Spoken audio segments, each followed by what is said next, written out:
Okay.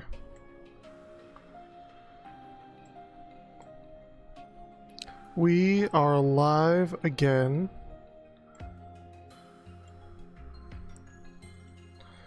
Oh shit, did I bring my phone with? I did, okay.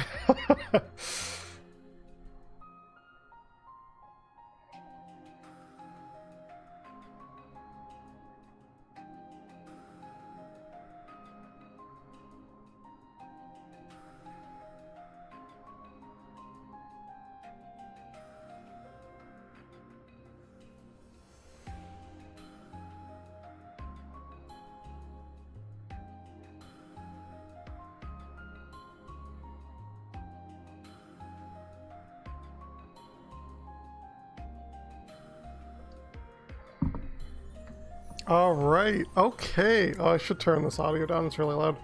At least on my end. Okay, yeah. So we made a lot of progress since I last streamed. I did not go through any more story. I literally stopped at the story point where I was at, but I spent the last day grinding. You don't want to know how long I was grinding for. But actually, let me get my head out of the way. It's this one, right? Oh, it's wrong one. It's this one. So as you can see, in the top right corner, I have a shit ton of money.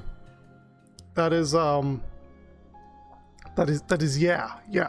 So that's one. Two. As you can see, I have maxed out everyone's class. Don't ask me how long it took and why I did it. The main reason why I did it was that I just wanted to get all the options out of the way right away. I'm pretty sure there are more classes you can unlock later down the line, but this at least gets the grinding out of the way for the main 6, right? So yeah, that's what I spent my entire day yesterday doing. I'm probably severely over leveled for the story now, because last I checked I was at like level 20, probably below that. But I found some relatively high level monsters, and I just kept fighting them over and over again to get my class rank up. I used some Nopon coins too, because you could use those to increase the class levels. But I've maxed out everything except for the medic gunner class for Mio, the whichever defender class, I don't remember what this, Zephyr class for Uni, and the Zephyr class for Lands. Aside from that, everyone else is maxed out to full. Like, everyone's literally all fucking set. And these guys aren't too far off, like level 8 and level 9. That's really fucking close. So yeah, in doing this, I've reached level 30, which means I've unlocked 2 gem slots and I've unlocked 2 accessory slots. I have not utilized them at all because I've just been mindlessly grinding. But let me see what I can do.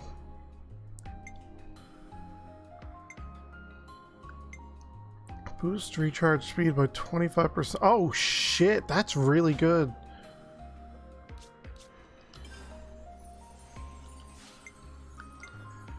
Boost agility by 20%. That's, yeah.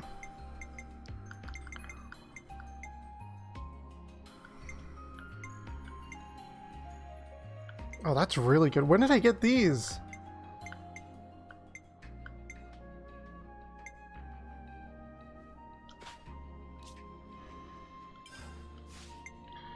Boost 10% for every enemy in battle.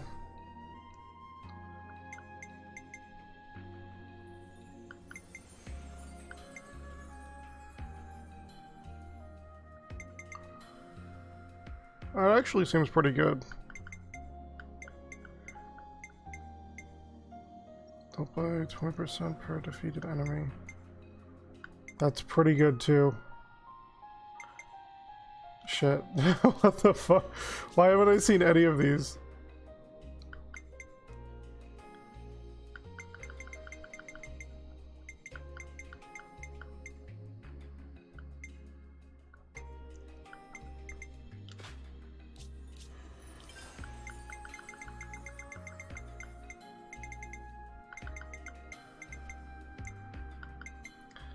Boost damage dealt by 30 seconds. No. Block rate.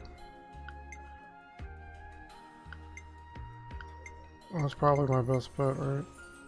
Oh no, that's good too. Yeah, I'll do that.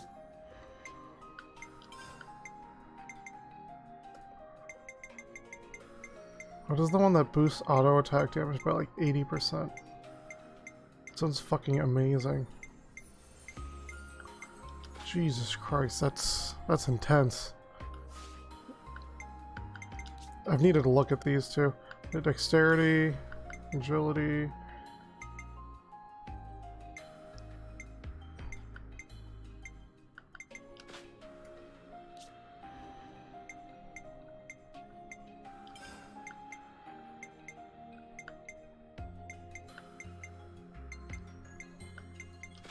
I'll do that. That's honestly fine. Honestly, I don't think I need 100. Yeah, I need that. The gem just seems fucking busted.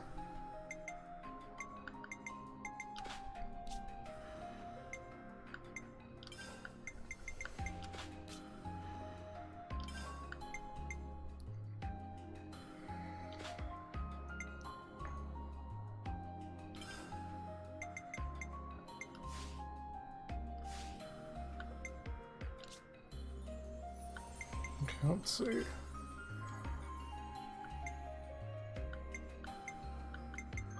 Ooh, myopic screen would be good. What the hell? Oh, Shadow Eye even too? That's crazy. Okay, Shadow Eye. Actually, they're fusion arts though. That's the problem, right?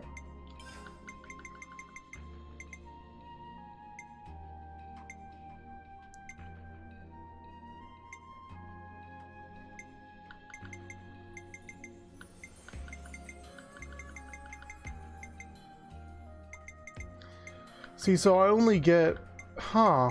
That's so weird. Then why do I get to max out the other classes if I don't get Master Arts for them?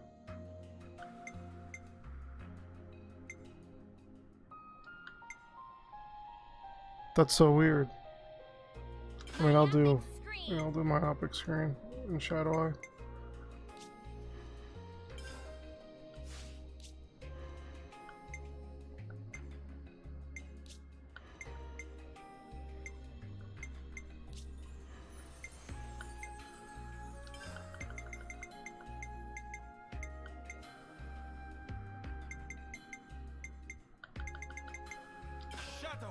Shadow Eye is really good for healer class too.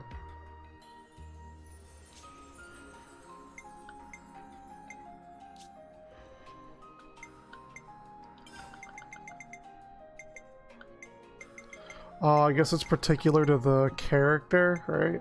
It's so weird though.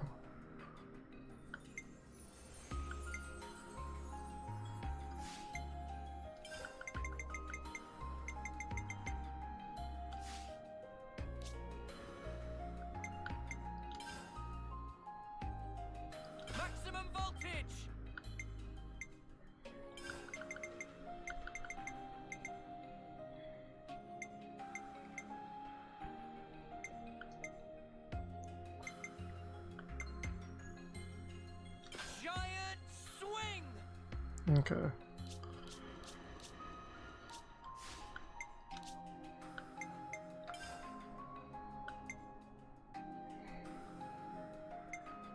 Boost critical rate by 20%. That's probably the best one. Boost damage dealt by physical arts by 40%. Boost physical defense by 15%.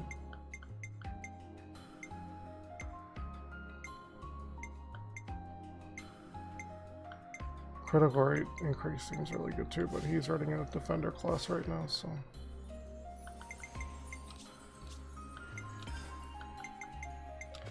Yes, 100% is going in there. Boost critical rate deals 150% attack damage when you evade an attack. I guess I'll do that too, alright.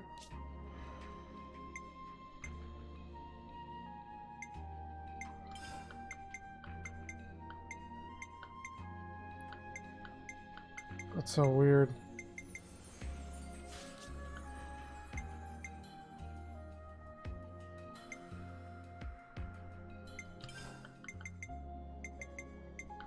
I can't even give her the healing one.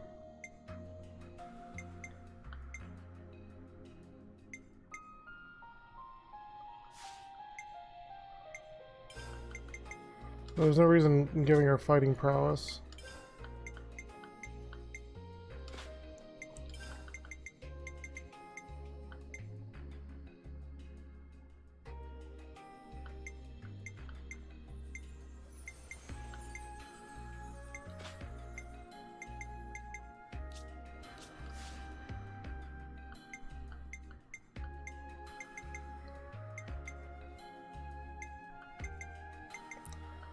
Okay, I think that's good. Did I get very... Oh, I did get a lot actually, look at that.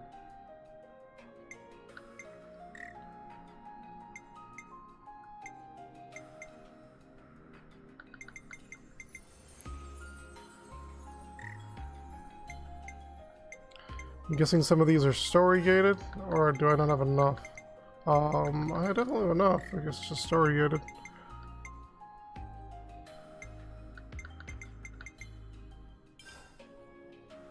You found power.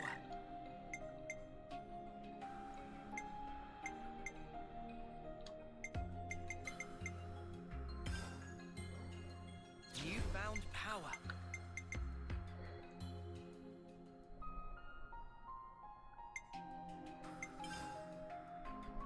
You found power.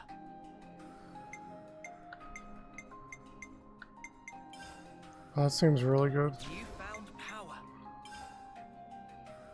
You found power. Just straight up attack increases. Like that's, ugh. That's dirty. A new power, eh? A new power, eh? A new power, eh? A new power, eh?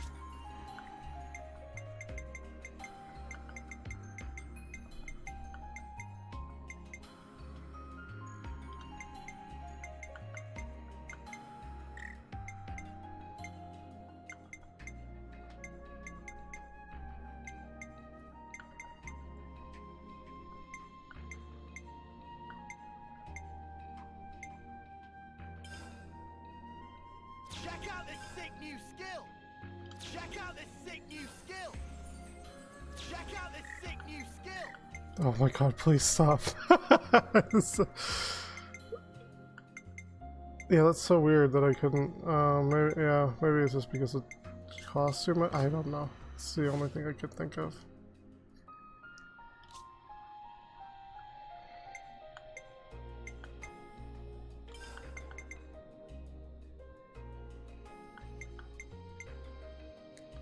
Look stays on all enemies when a turret looks at level 30, revives allies with critically low HP, but applies overheat. Oh. Huh.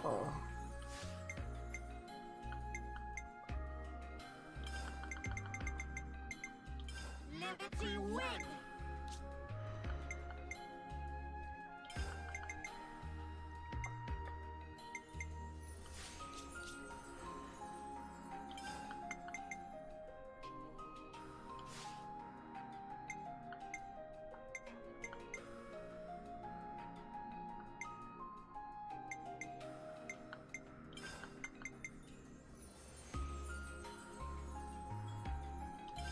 Rolling smash.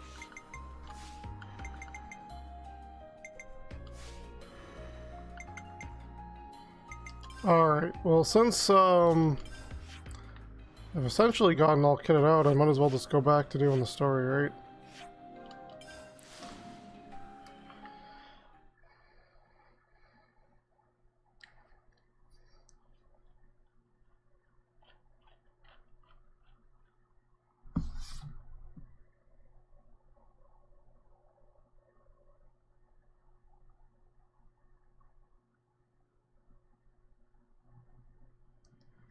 Okay.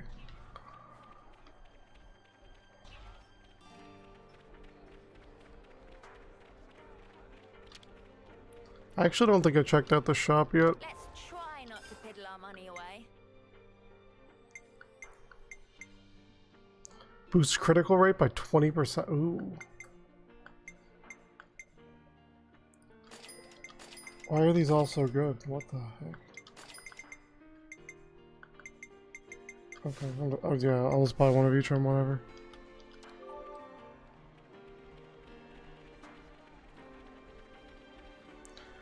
Like, one thing I'm noticing about this game that I actually appreciate is how the accessories and a lot of things like that are stat boosts in the game are just pure stat boosts. It's not like arbitrary shit that's situational for combat, right?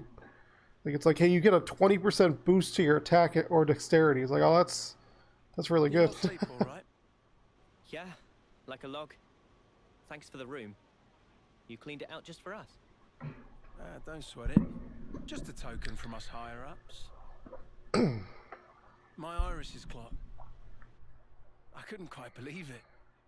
So I went outside, hunted down a Hox as a test. And? Didn't get snuffle. The flame clock didn't show, and neither did any motes. Looks like it's real. Yeah. We were baffled too, at first. Anyway, we're all thankful to you. Flame clocks don't work so good when you're dirt. Hated having to worry about when my number might be up. Wait, dirt? I thought Ethel's rank was silver. It was when she saved our hides, wasn't it? Well, snuff happens. Kamaravi, heard of him? Call him the Smouldering. The greatest warrior in all of Agnes. And a commander loves to spar with the guy. I know him. They say his spear technique is unparalleled. That, and he's an ace for honest pilot. Wow. So Kamaravi and Ethel were rivals. That's right. We fought against him who knows how many times now. Took our share of damage, but then so did they. At one time, one of his Feronis' knee joints blew clean out.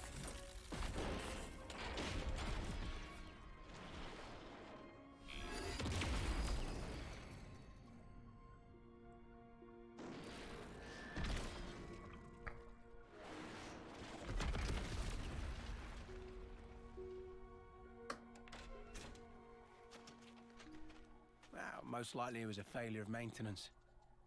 The commander could have ended it then and there.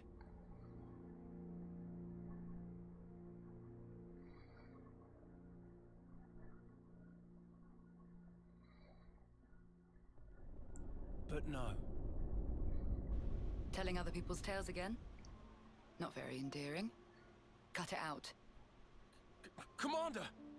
Apologies, Mom. I'm joking. Ethel? It became a tremendous scandal. The castle stripped our colony of our silver rank, demoting us to dirt. But look. They were made the lowest of the low, and still they chose to stick by me, even though it meant having to live day to day. That is why I must prevail over him. Huh? But you're... Free from the yoke of the flame clock, yes, certainly. However, this is another matter. What is it about then? Hunger? Pride? Desire? Joy, maybe? It's a little hard to put it to words, but something along those lines. I haven't all the time in the world. And my troops understand this full well. Damn, I just realized I really put that tattoo right on your tit. All this, really. A rematch with Kamaravi is everything. And that will give purpose to the remainder of our lives. a purpose to life. Right, okay. On an emotional level, I could understand. Wow, really? I didn't say I agreed. I just see her point of view, that's all. All right now, let's put a pin in the philosophizing. When we talked last night, You said your destination was Sword March, as I recall. Right. Come along.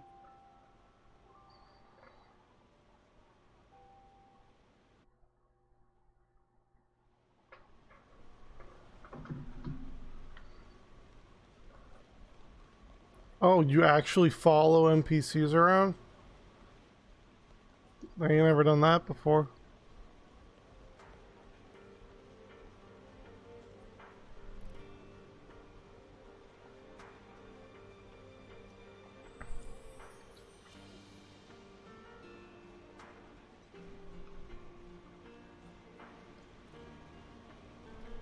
I'll do my best.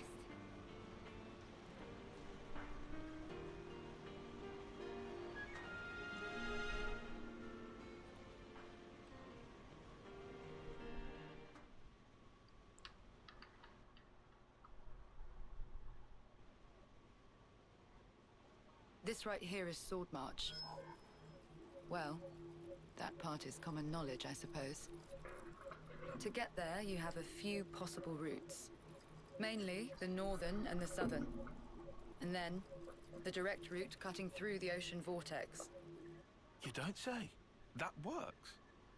Nobody's done it before. Such a tease. You can try to approach it from sea or from air. But as soon as you're close to it, you'll end up being ripped to shreds.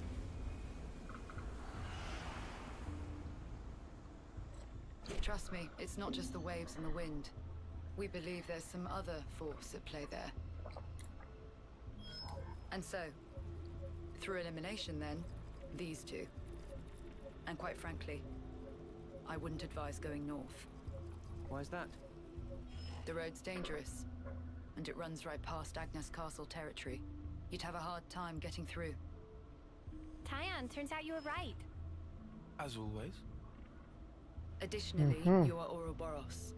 If you face another colony, you may find the same thing happening as did with us. I'd feel safe betting on it.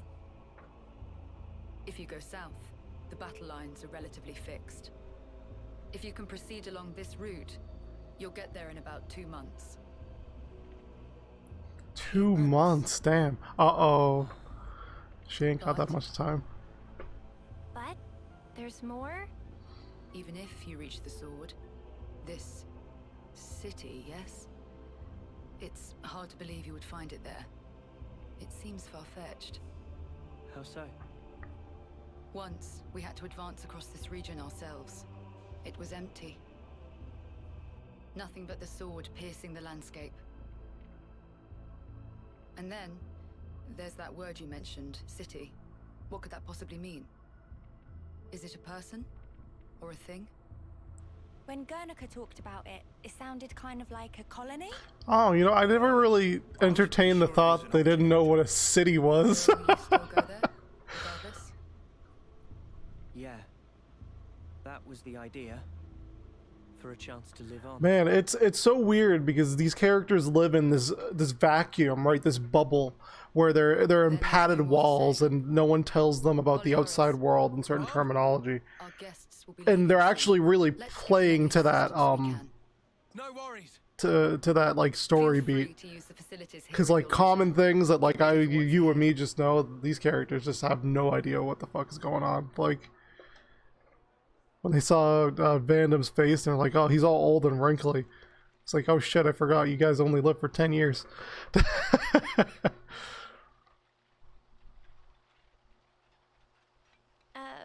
Mimi? Relax. We're just doing what Ethel said.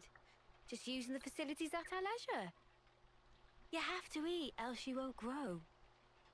It's just... Don't let them get to you. Yeah? Hey.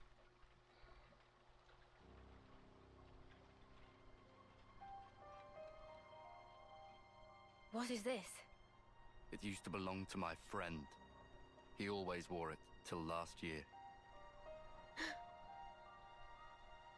Yes, he died fighting against Colony Psi. Look how this guy, Almost killed him. like how this guy just shows up with it. Is like, feel bad for me. Clean through.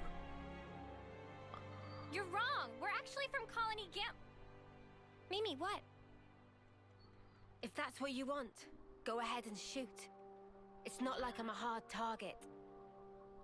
Now we're talking. Oh, what?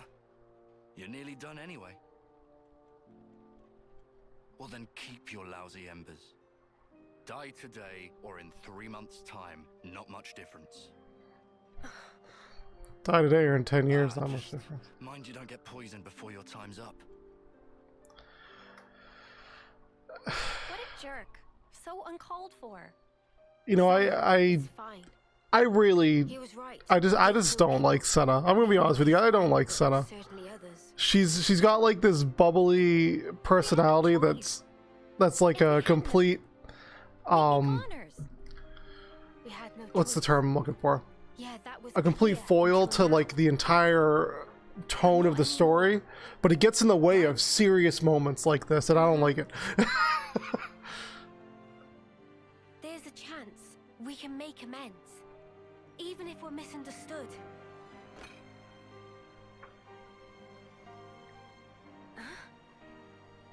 On the house. Eat your fill, friend. Huh? We're dirt rank, remember? Life ain't easy here. But you did help. Besides, you gave us a choice. The choice not to fight. Now, we won't have to take others' lives. I've wished for this. And you made it true. Thanks for that.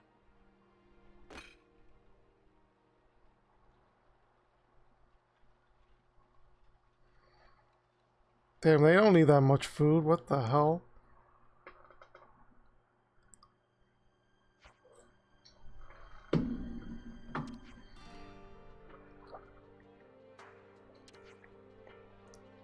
Mm-hmm.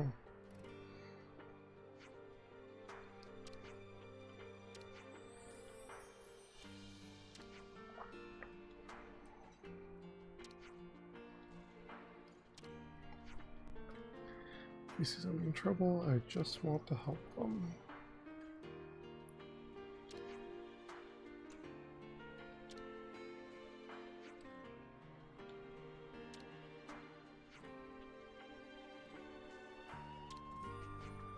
Oh.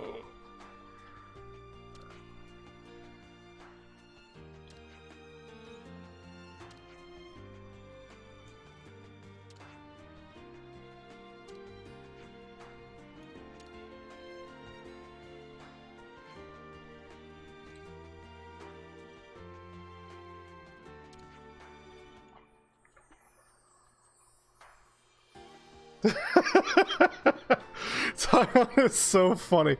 Oh my god, I realize you can't read what he's saying. Tyon is so funny though. You need to expend some mental energy on it instead of blurting out questions. He really just said stop being an idiot. It's so funny.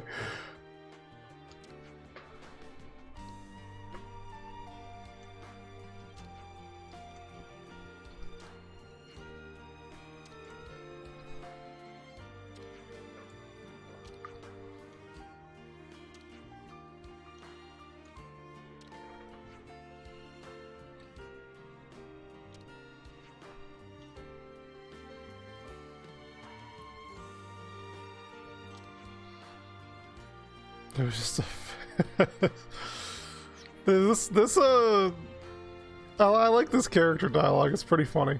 It's not genuinely pretty funny. I like it. Like I like the characters rapport with one another, right? Like they go back and forth in ways that you get to see glimpses of their personality when they discuss things with each other. Like, you know, Lance's hot-headed kind of like short fused temper mixed with Tyon's like snobby asshole-ish behavior makes for some interesting dialogue, right? I like that. I like it a lot. I expected to be more like of Uni to be the one to start stirring the pot with the characters, but it doesn't happen that often actually. She is not very much like I haven't seen her really talk with many of the cast members. I don't think the med team are able to respond in time. Yeah, if this carries on, the wounded will just keep piling up higher and higher. I like how you can just hear in on conversations with NPCs too, so like you could stand in their general vicinity, maybe look at something else, do something else, and you still get like the quests. That's pretty cool.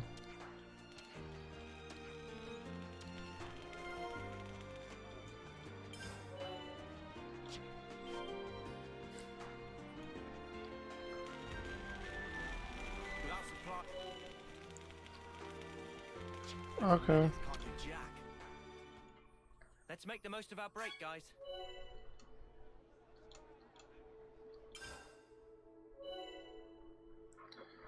Discuss the issues of Colony 4.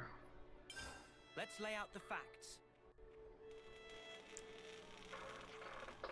Lands is basically the Raphael. A little bit. In a way, he's like, I don't know, it's like if you mix the edgy anime character with like the meat-headed anime character into one, and that's what he is, and to a large degree, right?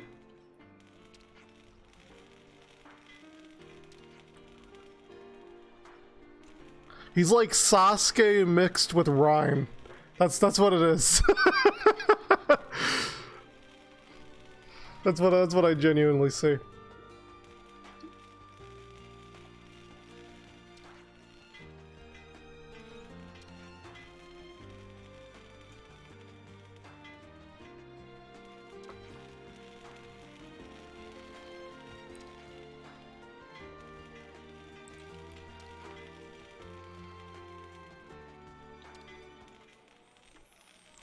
See, they've said shit and ass before. I don't know why they just don't put it in here.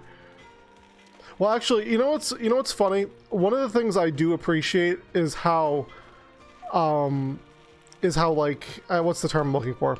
How faithfully written a lot of the dialogue in this game is, because like the characters who are like sheltered, you know, colony people, you know, like Noah, his crew, all the colony people from Kevis and Agnes, they use their own specific terminology, like spark, or the I forget the other word. They use like two words in place of like, you know, cuss words. But then like when the Mobius dudes were talking, you know, the people who were, you know, presumably humans, they said like shit and ass, and like I was like, what the hell? Like it's weird that they threw that in, but it makes sense, right? Because of course the humans would have, he would use the terminology we know. Even like Vandam, when he said the word city before, and like they're talking about now how they don't understand what a city is. That's just, I don't know, that's a cool little detail to me. I like that. I like that they put enough effort in the characters' dialogue to make it a part of their personality like that. Like, oh yeah, hey, us characters, we don't know, yeah, we don't know certain things. We use certain words differently. Yeah, it's pretty clever. I like it. I like it.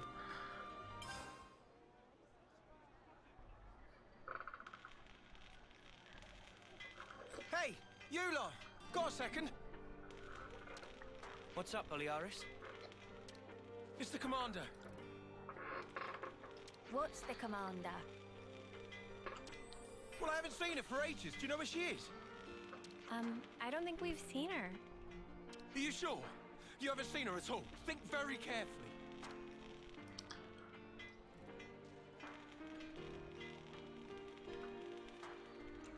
She wouldn't hesitate to die for the colony if it came down to it.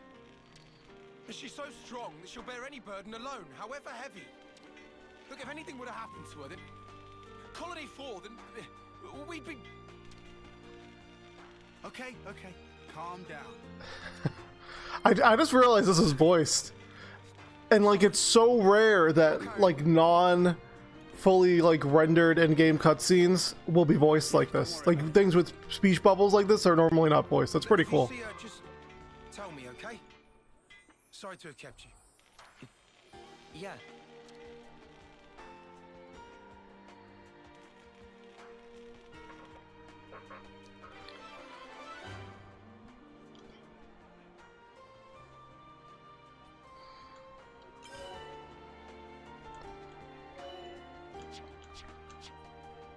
Galgor's Menia is north of here. Yeah, and we better hurry, right? Well then, no time like the present. Okay, before I do anything, let me check the quests, because I think I just got a couple, right? Or, oh no, I didn't get any more quests. Oh, I gotta do the hero quest, okay. Yeah, I'll do that then.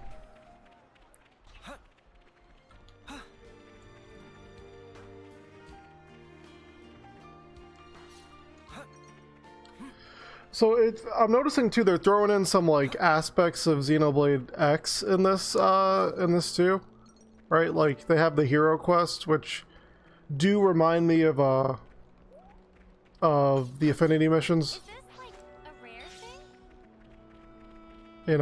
In Xenoblade X, where you can get the extra party members by doing their missions specifically. One thing on that Xenoblade introduced. Series voice acted text. That was in the oh, hi Sword. Yeah, that was in the what's it called? The Heart to Hearts, right? Well, no, Xenoblade 1 did it in the Heart to Hearts too. Yeah, no, Xenoblade 1 100% did their text in the, yeah, I remember that. Like, did fully voice acted cutscenes in text with Heart to Hearts, so. Or I don't remember if it was just Definitive Edition. Wait for a moment. You're in an area called Ribby Flats, and now you want to live there. Okay, that's good to know. I think you operate it like... I gotta move my my setup here because my wire is blocking the Okay, chat box. have it. Oh, so now that you guys are here, right? I showed this when I first started streaming, but I don't think you were here. So what I spent my time doing in the last 24 hours when I was not streaming, I did not progress at all in the story, but as you can see by my gold counter in the top right corner, by my level counter in the bottom, and by the fact that I have virtually maxed out all of the characters' classes that I have readily available to me at the moment, I spent yesterday grinding. I was trying out different builds, testing to see what worked, trying to figure out what combinations of characters and things where I just want to don't worry about it, Sword. Don't worry about it. I was trying to see what worked, right? And I am convinced that my going forward, I will do like 3 tanks, 1 DPS, and 2 healers, and I think that will be it. I think that's gonna be my end game. I was grinding off stream a ton of higher level than you. Oh my god. Oh wow. I didn't think that would work in all honesty. So monsters even fight among themselves. So yeah, like most of these encounters now are just, it doesn't make sense for me to do them right now. But yeah, that was what I did. I didn't progress at all in the story. 4 healers, 1 DPS, 1 tank, easy. Maybe. The only thing is, like, your tank has to be really good at their job in order to get that to work. I tried all DPS, it was way too squishy. I tried all healers, they did not kill anything fast enough. I tried like 4 tanks and 2 healers and that worked, but it took forever to do anything. So I think the good middle ground is like having 1 person be extreme DPS but low aggro, and having 2 people draw all the damage in, and then, you know, just focusing on fusion arts for the remainder. The tank doesn't die with 4 heals. I mean, you'd think, right? But the healers can die because the AI in this game is bad. But I just want buttocks for more DPS. That does sound like a good plan in the long run, right? Using Ouroboros for DPS. Maybe it'll work out better. But I know there are some combinations with Ouroboros that make it seem like it would be beneficial to switch your character's classes so that when Ouroboros comes in, you can get like bonus stuff. So it's like, I'll set my healers to be tanks and my tanks to be healers, so that when the healers fuse to Ouroboros, or when the tanks fuse to Ouroboros, they're actually healers, so they heal on top of the healing. So I don't know. The healers drop like flies, but instantly get rezzed. Yeah, that's true. Because if two healers res at the same time, you're almost... Yeah, that's true. Yeah. They need to patch this game for AI. I fully agree. The AI in this game is horrendous, dude. They do not do anything you want them to do. Whenever, like they will spam their arts at the beginning of the fight, and you won't be able to do anything. That's what I was. Wait, look over there. I did notice that the only times they won't spam their arts initially in a fight is if you set the battle setting to fusion first, because then they'll wait to use fusion arts, but then they'll blow it when the fusion art happens. So you gotta like make sure your arts are up before their fusion arts happen.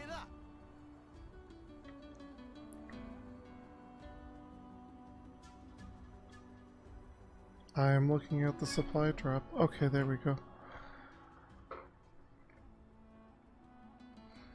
Was that a supply drop? Yes, sent from Agnes. How can you tell? We got word that an advanced troop from Agnes had been seen in the area. And if they're in the middle of enemy territory, it has to be due to some kind of operation. I did notice that earlier. It's like, oh, they put that right there. For the arrival of a main force. Funnily enough, it's that supply drop we're after. Did you know about the Agnian troops tie-on? I've known about the presence of Agnian forces in this region for a while. I could never verify that supplies were being dropped, but I won't say I didn't suspect. Oh yeah? Well, looks like you can verify it now. From the way that you're talking, it sounds as though you're after supplies too. Well, medical supplies specifically. We thought Colony 4 might need them. All I'm gonna say for all you NSFW artists out there, for all you Xeno pervs out there, keep in mind, none of these characters are canonically above the age of 10. So you can't do anything. And the game hasn't been doing anything either. I actually did. Your understanding of the situation is correct. And I can't risk any more casualties. So you thought you'd go and take care of Look at me, look at how much time you have left, he said. In that case, I said I couldn't afford any more casualties, and that includes you. I appreciate that you're willing, but Colony 4 is my responsibility. Well, again, when you think of this game in a vacuum, it does make sense that they're 10. We've already made our minds up. That's why we're here. Like, because if you think of them in this sci-fi world where they genetically, like, rapidly age, because they're, you know, raised to be these child soldiers, it makes sense. It makes sense. It just makes sense. I'm joking. I'm joking. I'm joking. I'm joking. I'm joking. You know that includes you too, Ethel, don't you? Well, we don't know that he's a Machina. That's the thing, right? Until we get to the end of the game, we don't know the actual origin of these characters. We know that they all fucking came from a pod together, right? But like, I yield. If they're made from DNA of creatures in the of, you know, races and beings in the past Xenoblade games, what makes it so that they age rapidly all together? Don't worry. You got to think of this game in its own separate vacuum from the other Xenoblade games. Again, my point still stands, Zord. These characters are not... They're like replicas of what we've seen in Xenoblade games before. They're not actual, like, one-for-one... Like, everyone here was born in a pod. They weren't birthed like normal people, right? Yeah, we won't drag you down. Then if we're agreed, let's hurry and pick up those supplies. A ban is imminent. Yeah, right. I mean, like, Apologies. And thank you. That's the interesting part of the characters in this. Okay, Ethel's joined. Good. Yeah, that's a big part of this game. Rising from the container.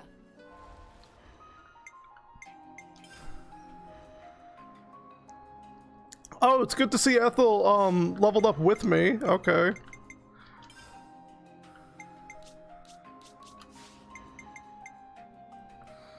See, I don't know why Ricky and or Ricky, oh my god, why did I say Ricky? Riku and Manana aren't actually in the party. They're just labeled as guests. I feel like we should have actually been able to use them in fights by now, but that's just me. But again, my point still stands. Like, you can't think of these characters like what they were from the original games. Like, you know, Let's go pick it up before someone else. Lands isn't a Machina. Uni is not Hyentia. These are pod babies birthed to look like these. Oh my god, I survived that fall. Flame Clocks, Iris, 10-year spans, Urabutts, wacky villains. I mean, it's super anime, dude, but I mean, and so is everything else in Xenoblade. This is just like at least a competently put together story that is enjoyable purely because it has personality, right? And I don't mind that it's super anime. I don't mind that it's like the fight scenes and the action scenes and moments like what we just experienced at the end of chapter 2 or 3, I don't remember which one, was like, you know, I mean, I hate using that term anyway, but yeah, that's just a theory, a game theory, yeah.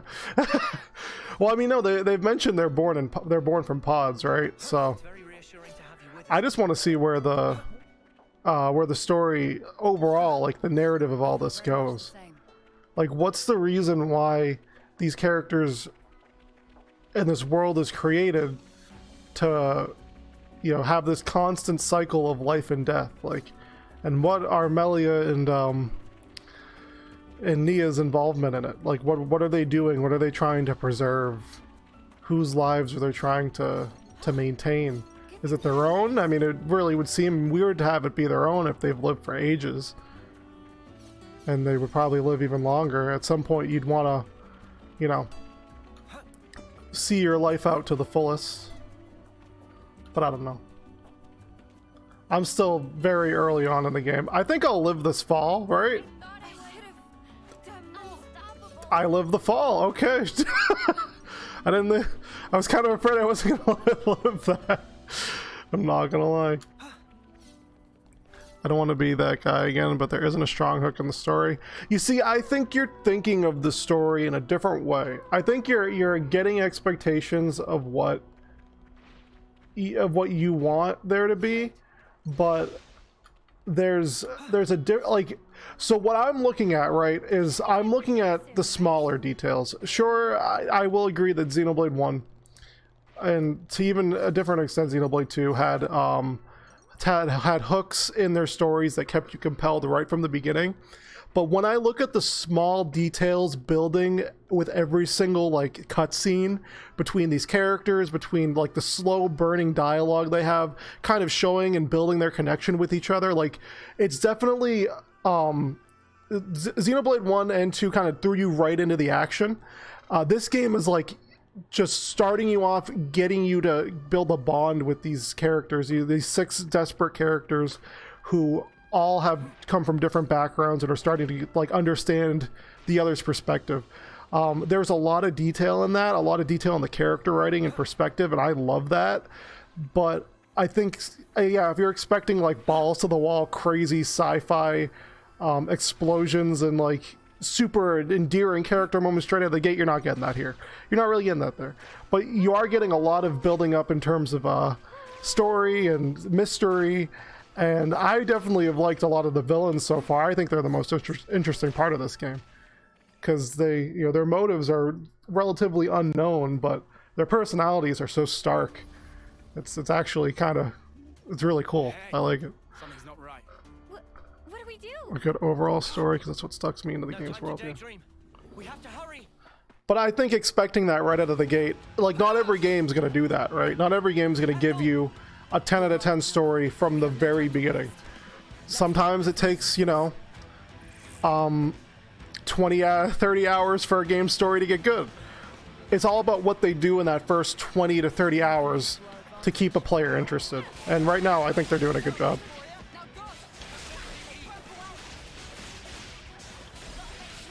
Who am I locked on to and why? Okay.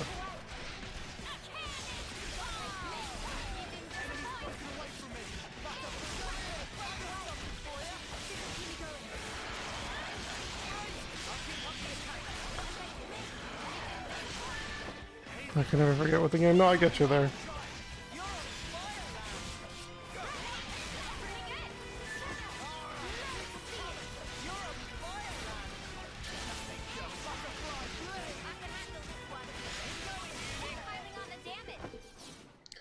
Yeah, I don't know. I mean, the one thing I will say so far about these areas in this game that I'm not certain about is the environment design. In all honesty, the environment design is kind of a little stale, and I don't know if I like that. Like, I don't know if I like the way when I step into a Xenoblade area, right? Regardless of where it is, when I played through Xenoblade 1, X, 2, there were so many amazing locales packed with like gorgeous background music that like I could just sit and stare at for hours.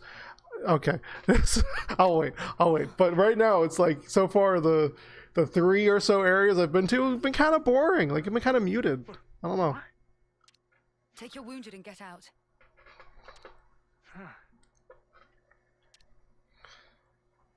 Leave now. When it comes to this gameplay, it seems so long when the game really opens up, which isn't as bad as Xenoblade 2, but still a wait. I think my problem with it is that the game handholds you through the right thing just now? through a lot of things without giving you options to explore, right? There was never a reason They give you a tutorial on how a mechanic works, but then immediately after does not let you play around with that mechanic until like 5 levels later. You did the right thing. That's legitimately why the second that I got the ability to level up everyone's classes individually, I did it and explored, because it's like, this is the first time I've been able to do this entire game. The gameplay gets better the more you play. That's true, yeah. The actions you believe to be correct don't always lead to good outcomes. Some situations aren't salvageable. That's the nature of war. It's beyond anyone's control. Ethel? I'm sorry. What a tedious thing to talk about. We'll recover the supplies and head back to Colony 4. I'm afraid I'll need you all a while longer. And you see, like, it's things like this too that I really love about this game. Don't stare, Noah. It's things like this. It's like they build these side characters like Ethel here. They build these characters in a way that is so profound, and it's not necessary, right? They don't need this side character Ethel, this like hero side character, to have such a complex backstory with like an actual deep personality and motives behind her actions, but they do it anyway. And I think that's crazy, because like not even Xenoblade 1 did that, right? And Xenoblade 2, I don't think Xenoblade 2 did that. Like, there weren't as many dialogue moments relevant to the story, I may add, relevant to the story, that showed you a character's personality and what their motivations are in relation to the themes of the game and the overall world. And so far, that's like in spades with everyone here. It's crazy. And I'm hoping that, like, with the other hero characters moving forward, they do that same thing too. Hurry back to Colony 4. I bet Boliaris is cruel Has enough to builds steal a side the character. right Okay.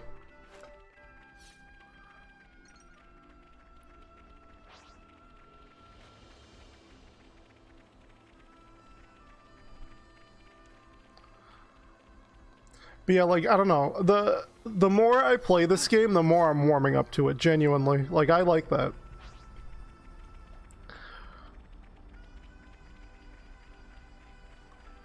Because, like, I feel like now it's settled in and I'm getting an idea for what the game is going to be like, where it's going, what the tone is, how they're handling the writing and the characters. And I'm just kind of going along for the ride now, because it's stayed consistent, right? That's the biggest thing for me. It has stayed consistent. and it's really done a good job of fleshing out the world and the things around it. The music side from Ruby Flat's Night is adventure game OST. I mean, I'm not going to disagree. So far, the music has been, at least the exploration music, right, has been a little underwhelming. I think the battle themes have been amazing. I think the menu theme is really good. Like not even the main menu theme, I mean like the character select menu screen is really good. Yeah, like some of like the special themes whenever, you know, events are happening and cutscenes are pretty good too. Oh, hey Hunter. Was this made by Asus? Yeah, I mean, I'm assuming this was all composed by... Yeah, no, I believe... Yeah, no, this was 100% composed by Ace. The battle music is no competition. The battle music is so good in this game. It's crazy. Like, it's actually insane. And I kind of wish the exploration themes that have been around so far were as good as the battle themes, but... I don't know. It's definitely a different direction for the music when you're exploring. It's very, very muted, you know. Definitely not as in your face as other Xenoblade OSTs.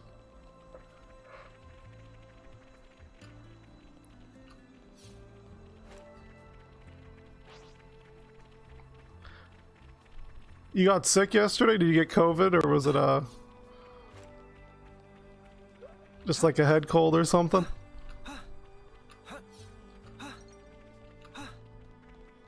Is it serious?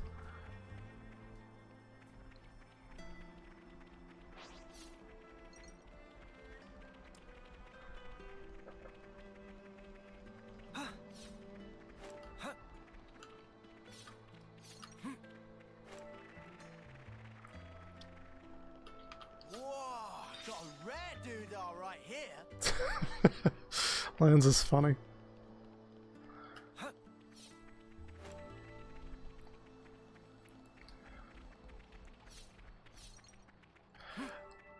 Yeah, you should. Hopefully you get some rest, right? And hopefully being sick means you have more time to play this game if you have it.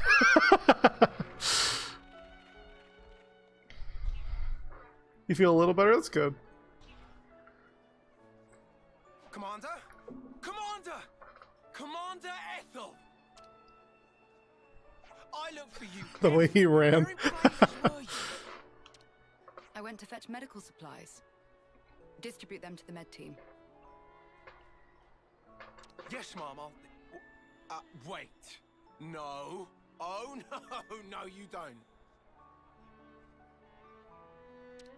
I'm sorry for making you worry. Just, please. It cracks you up every time. I understand your feelings, but... well, I suppose at least you're unharmed. That's twice you've helped me out. I owe you another one. Nah, don't worry about it. We were acting of our own free will. Then to reward your efforts, I'll work on getting our injured up and about again. Come, Boliaris. Coming.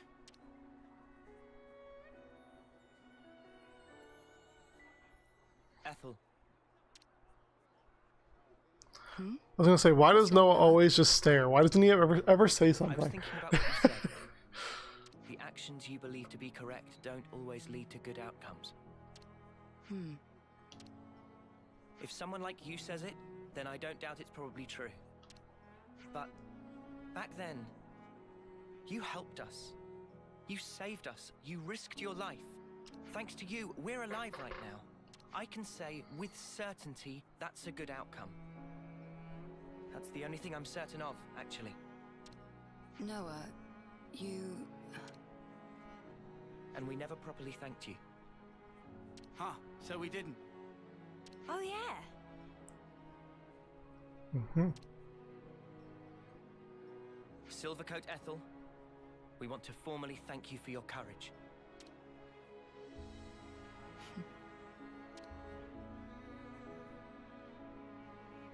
I can hardly recognize the three of you. I'll continue to do my best to live up to my nickname.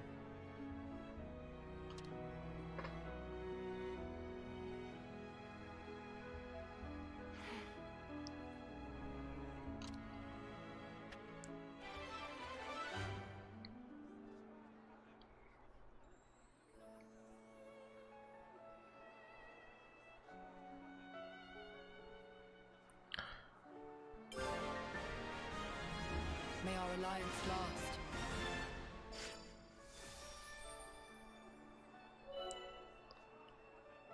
Oh.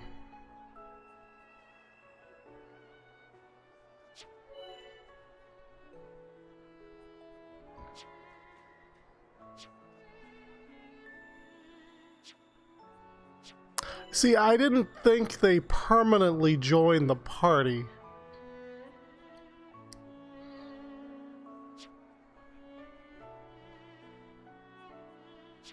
Okay, all the little jobs are done. Time to hit the baths? That's the interesting part. Ready for duty? Like, I do wonder how that works. There's a new Transformers movie. I didn't know there was a new Transformers movie coming out. Oh my god, look at this. Oh, now what I did just feels so trivial. Oh my god. Damn, they give you the Rex fit and everything. Okay, yep.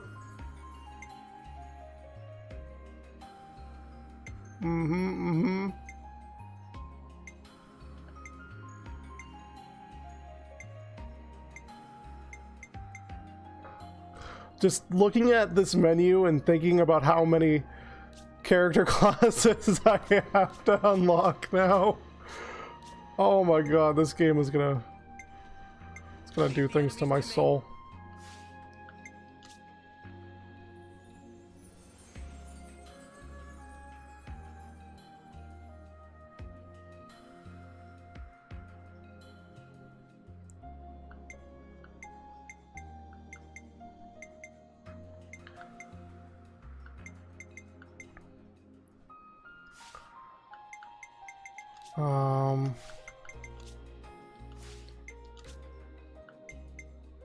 Oh, it still keeps my stuff. Okay, but does it keep my, oh, it does.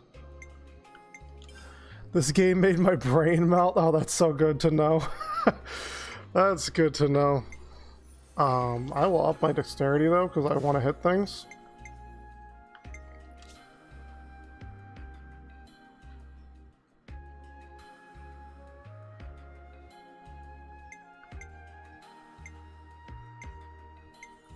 Do any of these... Oh, none of these... It's kind of annoying that none of these,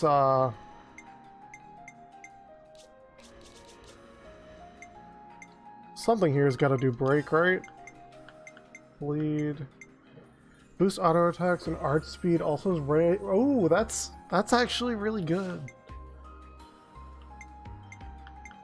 So this does bleed, but it...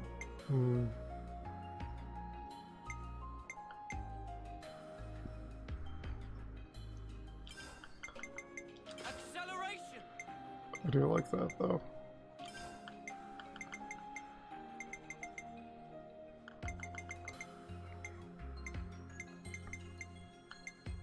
Maximum voltage!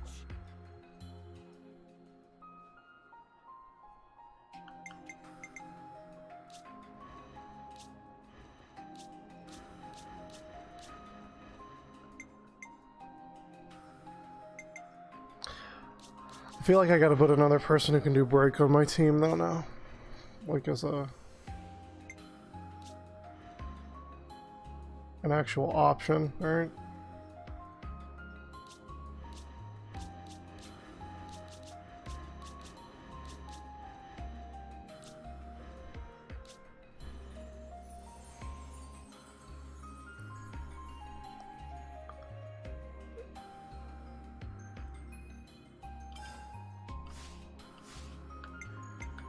You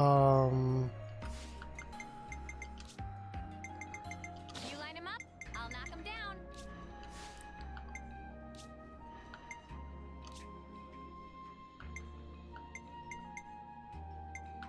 Okay, that's fine.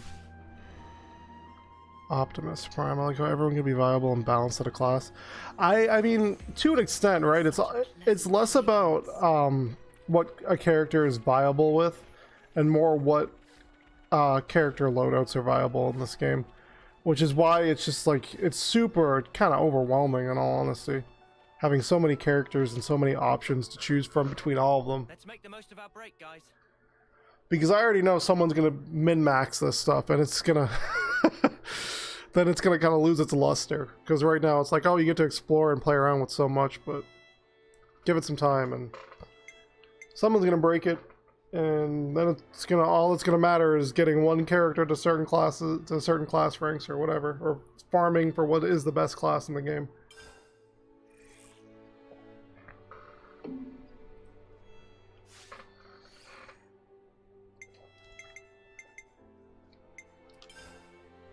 Time out.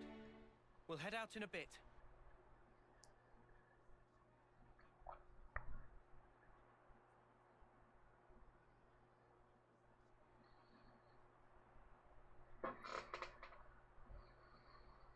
Another bit thinner, I think. Best bath ever. Wait, they have smartphones? You taking a dip, Mimi?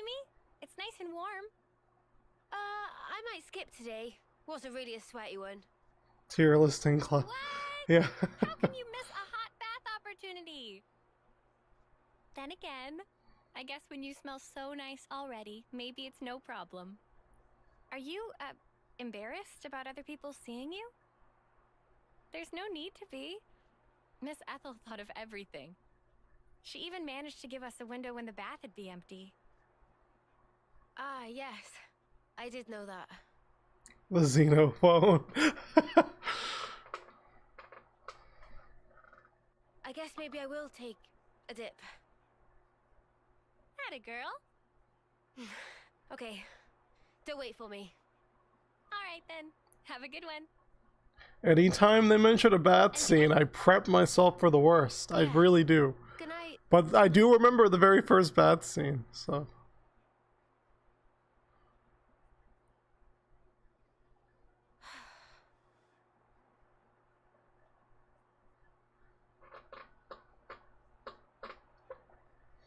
The extremely celibate bath scene.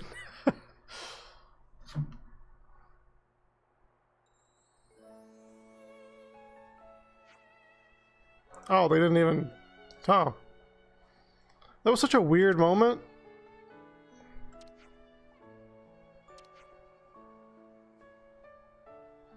Prepare to cringe. I mean, nothing really happened.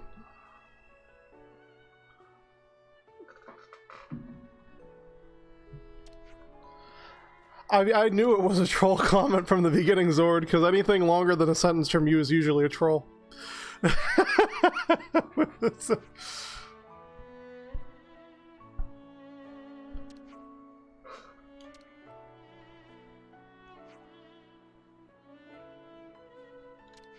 Ban worthy. Before you depart, there are many prying eyes and hungry ears here. Okay. I don't know if I like the whole you can bring the heroes around with you thing, because I mean it's cool, but like it just seems weird to have Ethel following us around when the dude was literally like, oh, our colony needs her. It's like, oh yeah, but she's following us. I don't know.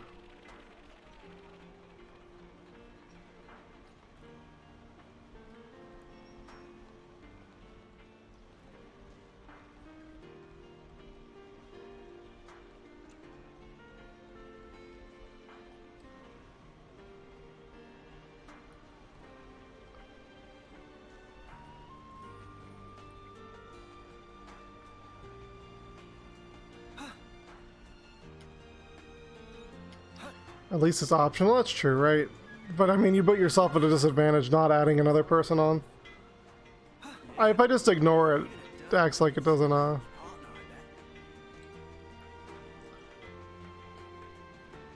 just ignore it. It doesn't like, yeah, really matter a whole lot.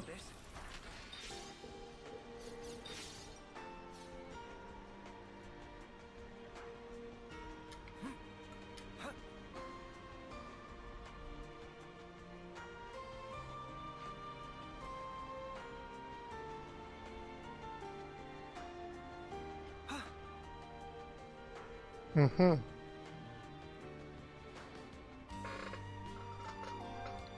Once you enter the office, you'll be able to include Ethel in the party.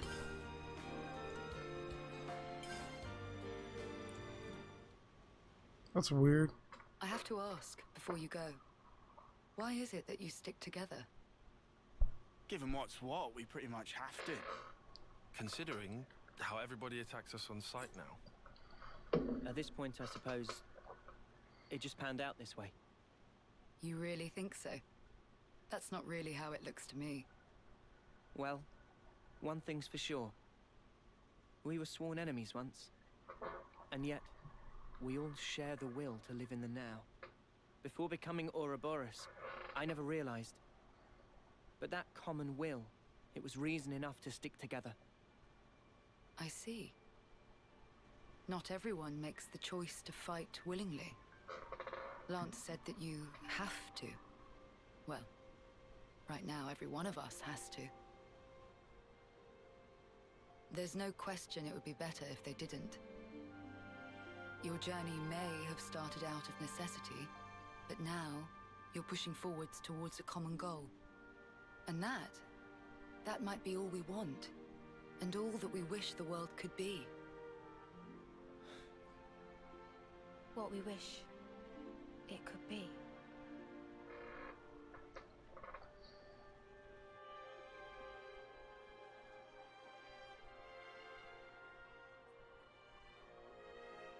You're heading out as well. As soon as we're done here, I'll make for the castle. What? You forget, I am the commander. We haven't revolted against our nation, so I have to report in. Ethel, are you sure? Oh, don't worry. I'll be leaving you out of it. That's not it. The consul earlier turned Mobius. Were it to... If you mean that monster, I'm well aware of the risk. Then why? Because it's my responsibility to those I command. As for the consul, we can say he died in an accident. And you can't do it remotely. Oh, I can't do anything for me. Flame Clock are both lost to us. Oh, I have to make a report, and not over comms. I have to requisition more supplies too. And what if they fit you with a new clock? I can worry about that then. You're fine with it, really? Don't get preoccupied with us. Keep to your path. Follow it, wherever it may lead you. Life is short. Okay. Yeah, I'm sorry. Hey, while we're all still I'm banning Hunter. We're just trying to play a video game tonight. Emotional gaslighting and trauma dumping is not really necessary, so yeah. I'm kind of putting my foot down on that one, Zord. Kevis or Agnes. That goes for both of them. I tried to be nice. But if we break their clocks, just like with Colony 4 here, they would... Well, they would be free, wouldn't they? You'd do well to remember not everyone thinks the same as I do. Even within this colony, many still haven't come to accept their new reality.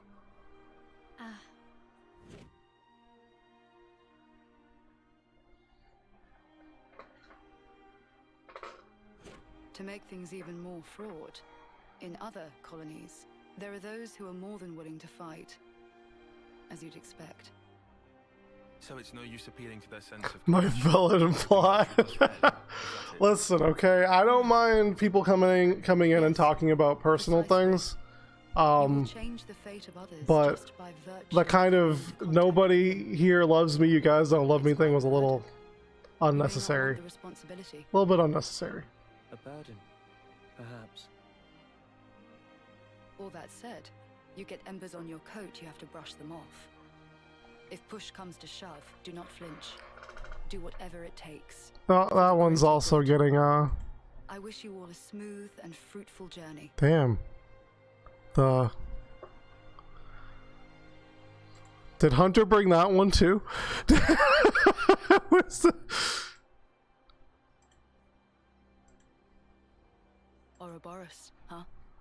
He was talking about how he didn't have a girlfriend. I'm getting famous. Yeah, I'm getting botted. That's crazy. I never get botted.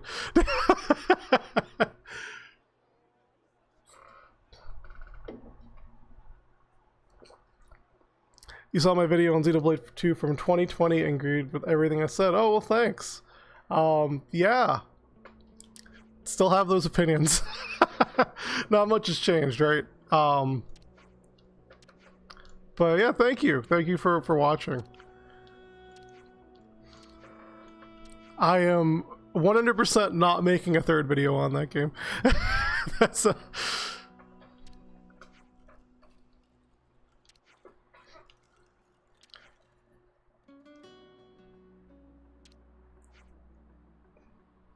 Destroy their flame clock. We set everyone free like we did Colony 4. Oop.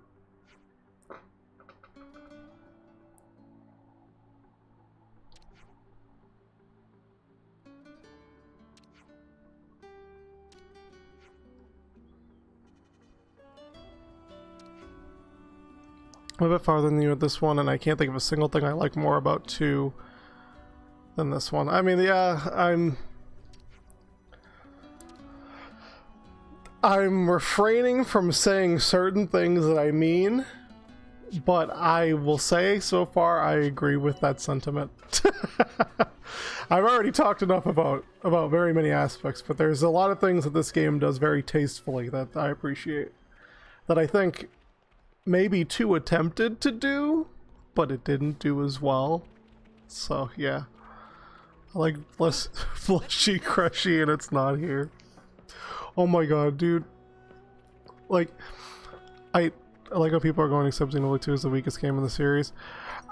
Maybe that, I don't know. I think you're always gonna have your 2 diehards, right? Like the people who are really into the game.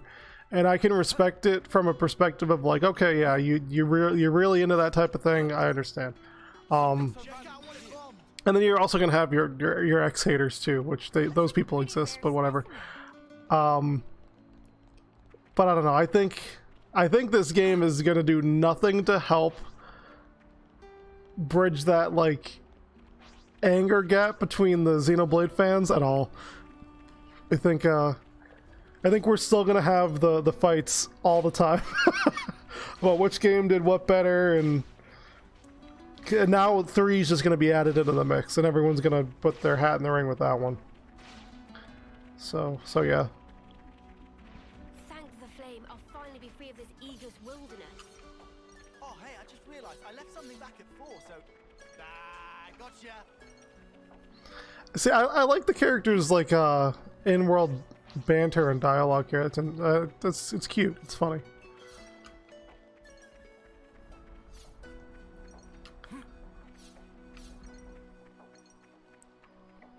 Where's the, oh, there it is. Wonder what's inside.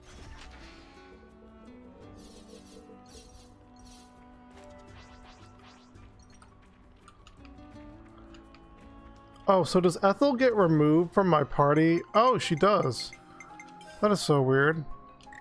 Oh, no, I can't use her now. Okay, well, it makes sense from a story perspective, right? I think Xenoblade 2 is a major downgrade from the first 2 games. Yeah, I mean, I've talked about that game so much that I'm kind of sick of talking about it at this point, but it's, yeah.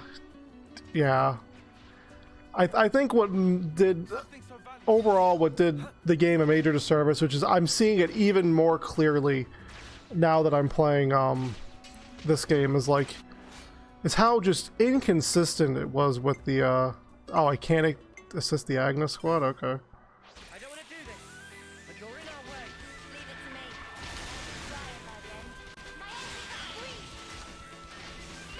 Try it, Legend. My enemy's Keep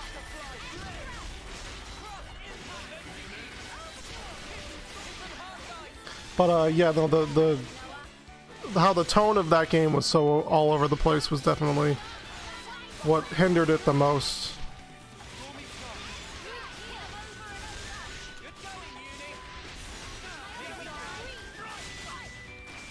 I try to avoid it. I mean, it's just every time I talk, or every time I mention Xenoblade 2, it's like a problem. So I just try not to do it anymore. I'm so tired of it.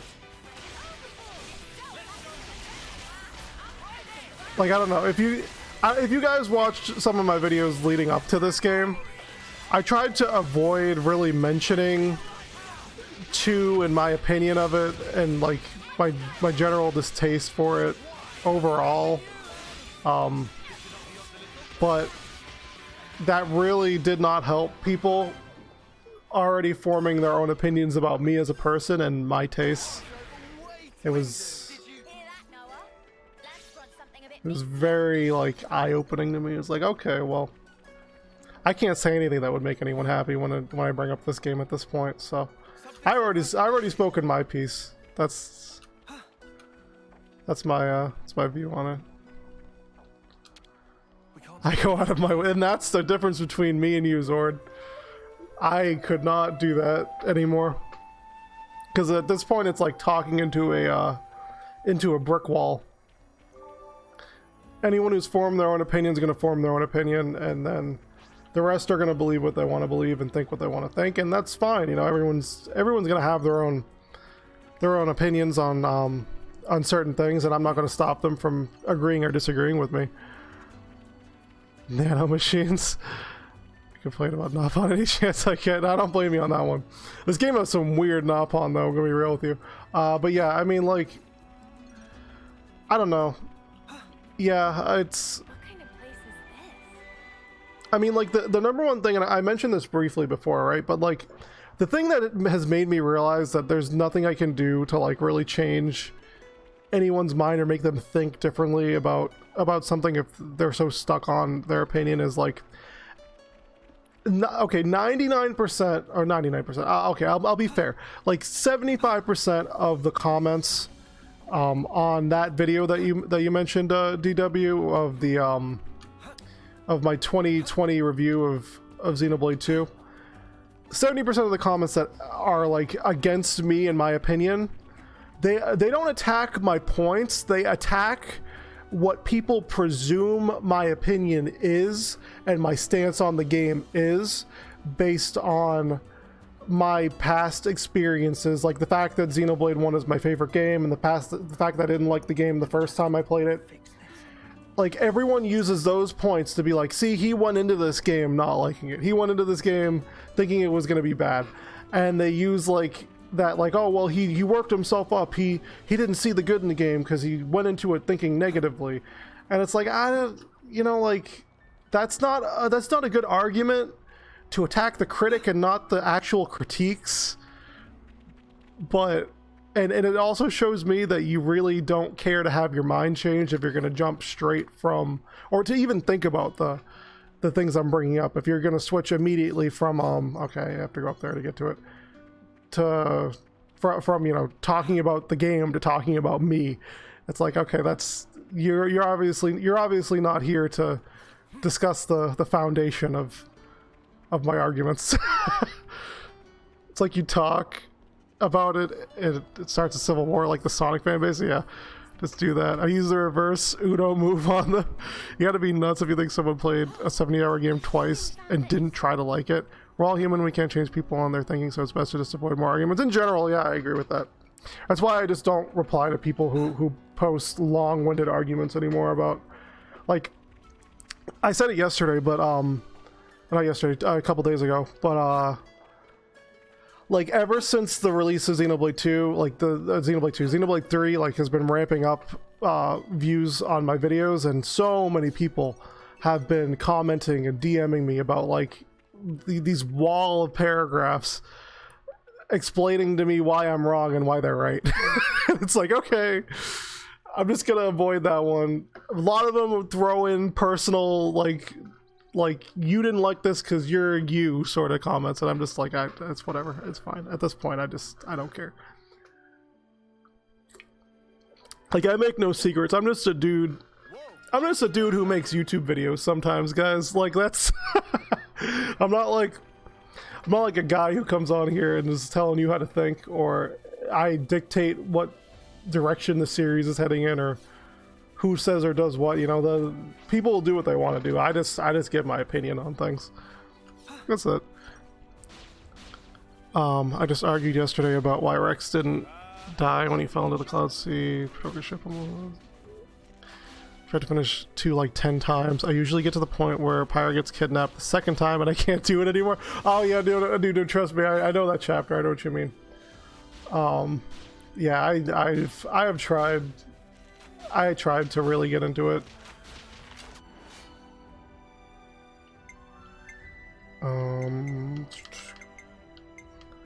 A murder of Turkins.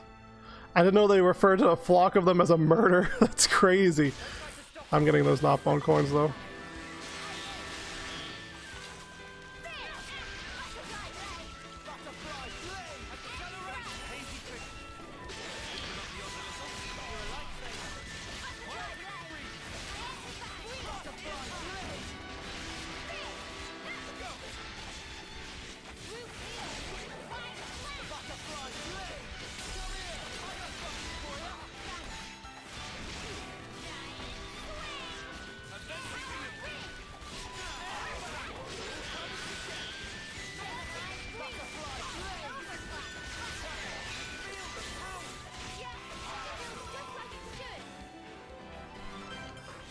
Damn. A lounge of... I just realized they're called a lounge too. That's funny. I like that.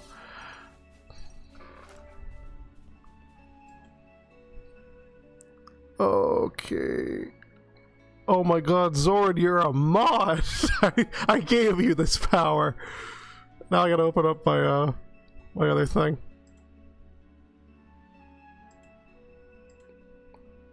Man, I'm actually getting botted today. That's crazy.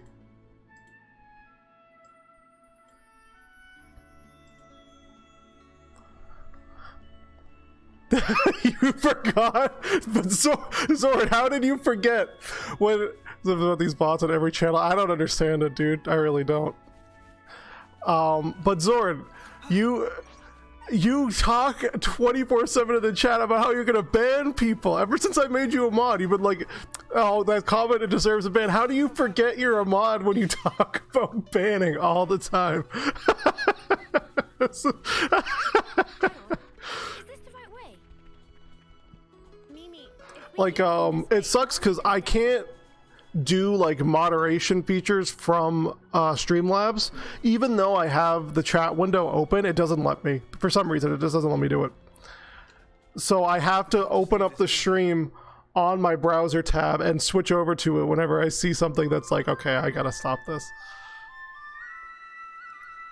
Get rid of the dislike count, but get rid of these bots. I know, right? It's ridiculous. I don't know what YouTube's doing, but they're not. They're genuinely not listening to creators. Like, there are so many things beyond the dislike button thing.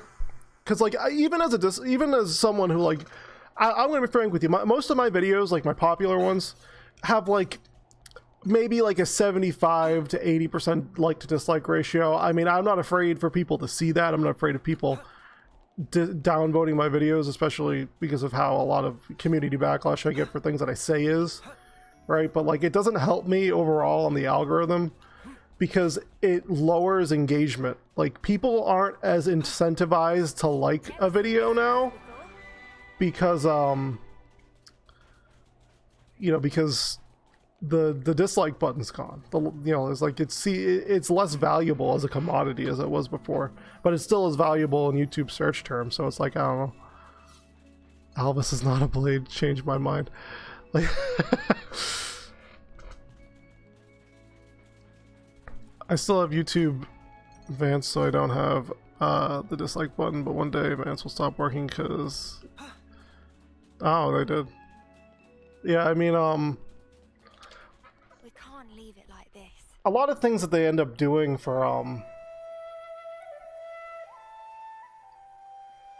they end up doing is like, lacking support with YouTube. Like, they'll just cut things that people wanted or have had for ages. I don't know. One thing I will notice about YouTube as a platform overall, I don't know if you guys have noticed this, It's starting to aggravate me more. I'm getting way more of those like 2 unskippable ads at the beginning of videos, and it's really aggravating me. Because it's like you either get an ad that you can skip right away, and then if there's 2 ads and you skip the first one, then you don't get to see the second one, or you don't have to see the second one, or you get 2 straight unskippable ads that waste like 45 seconds of your life, and I'm so tired of it. Anybody can be a blade if they believe hard enough. That's how it works based on Xenoblade 2. The blades were the friends we made along the way. For real, like, I feel like all the confusing story elements that were in Xenoblade Chronicles 2, what they did instead for Xenoblade 3 was they made all of the combat super confusing, and they made the story make sense. This is the exit to the short route from the Faunus region, the one I suggested. I shouldn't say combat's confusing, right? It's not like this game is rocket science, but I will say there's so much to play around with that it definitely, like, my mind is ready to burst open. I'd really hoped it would turn out to be nothing. Ah, it seems someone else got here first. That gear must be a high-rank colony. Slay the Ouroboros where they stand! Okay, Zord, I'll give you 10 seconds.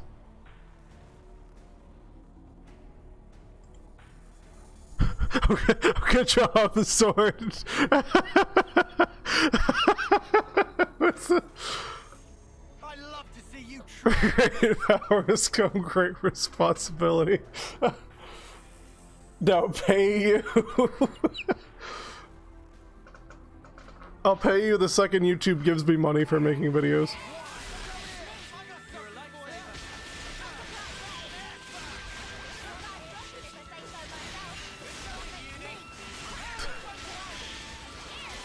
The go.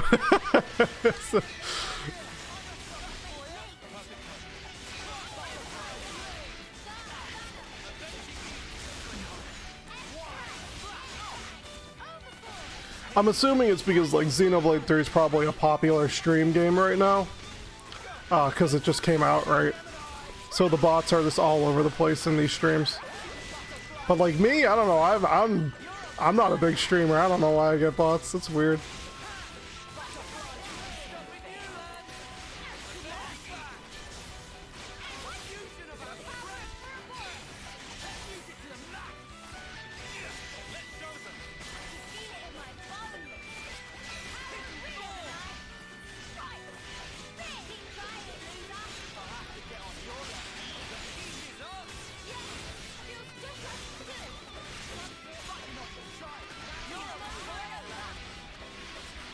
Seeing people complain that the class leveling is too slow, it feels like it happens pretty quick. Yeah, in all honesty, again, like it took me one afternoon to level everyone's base classes to max. I power leveled 10 levels by doing it, but it genuinely does not take that long. I think my problem is that like they have to give like prompts for story progression.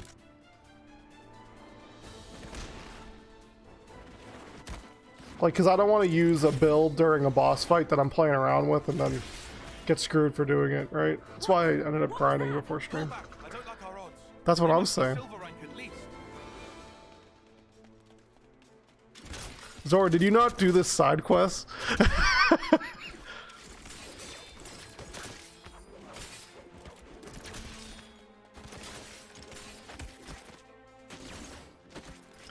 This is honestly like everything I've wanted. Like you get these badass fight scenes with like a well put together story.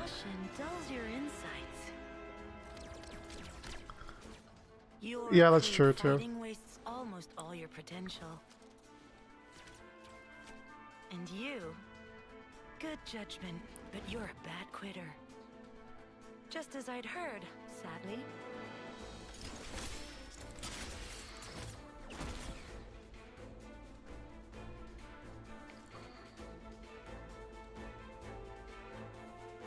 I just followed the question mark on the map, dude. That's all I did. It was right outside of Colony 4. I knew it. Colony Iota. I've heard about them. I bet you have. Commander Alexandria's famed for her keen wit. How dare you take Dame Alex's name in vain, scum! We've committed no crimes. I suppose you can prove that?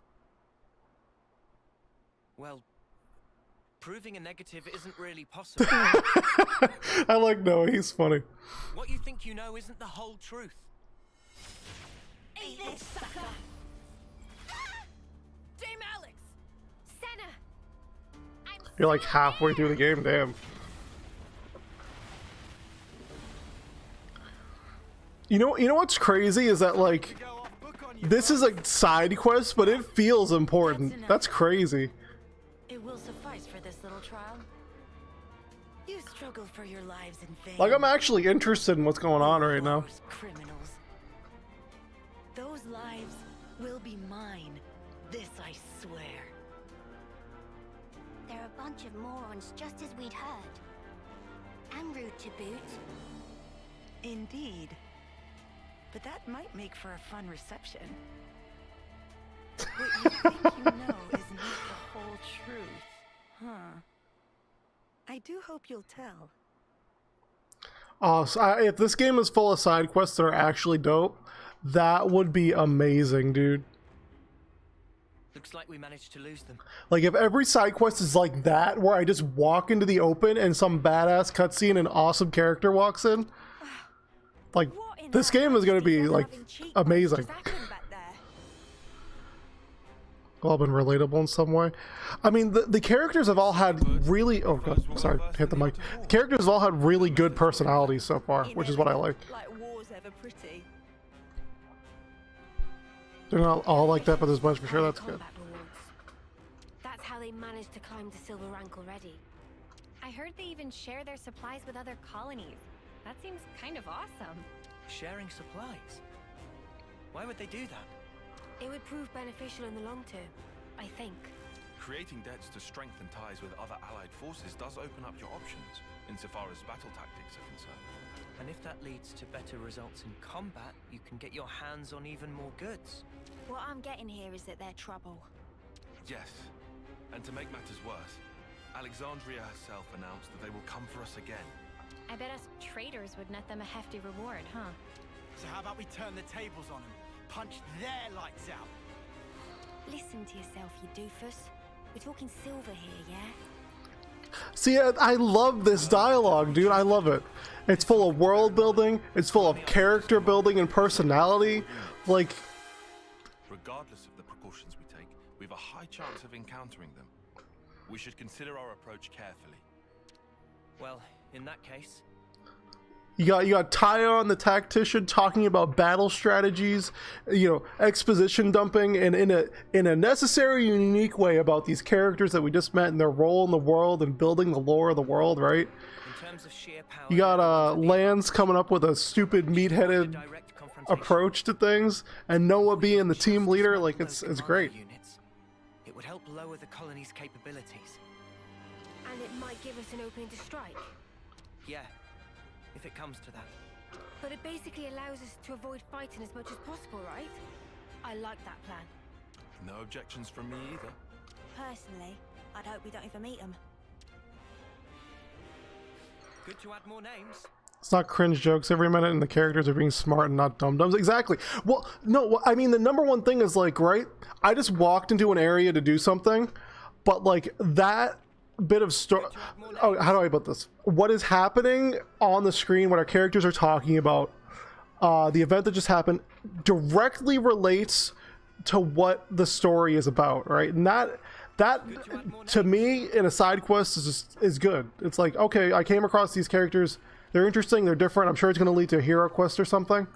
But that you know, that led to something that's building in this story, you know, how with these characters being hunted as Ouroboros, and the villains are directly related to the characters, you know, being Ouroboros. The characters are coming up with plans to keep themselves safe in another way. I don't know.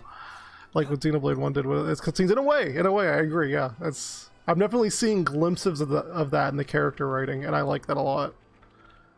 And like every character has something meaningful to say, or is like a meaningful addition, or like personality, right?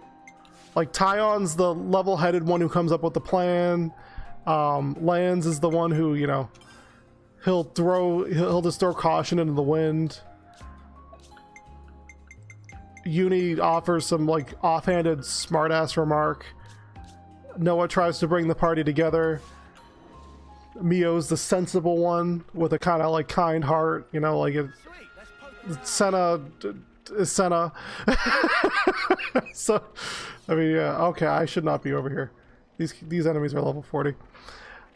Like you have characters that like their personality actually contributes to the dialogue. It's crazy. It's unheard of. I've never heard of it before.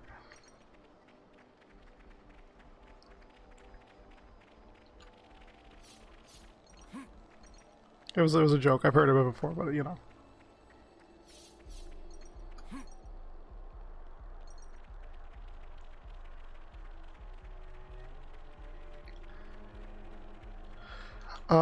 So before we do anything, you got the brains, hothead, muscle, kind-hearted, the smart, Alec, the leader, yeah. You got the cute, bubbly one that kind of makes me sick. I'm mean. So, okay. Quest-related event. I really can't go over there.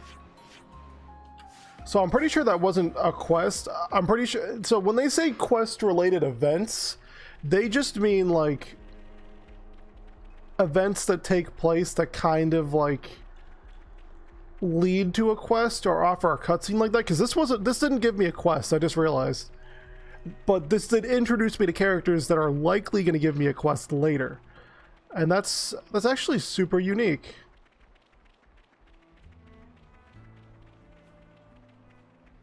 Am I going toward Colony 4? Probably, right? Oh no, I'm not going toward Colony 4. Where am I going then? Oh no, I am going toward Colony 4. Never mind. Alright.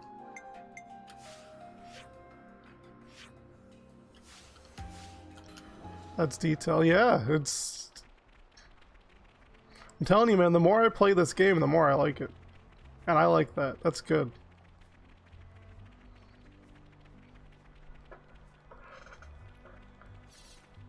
I'll just follow the... actually, I'm gonna go off the beaten path a little bit. Why not? Something so valuable here.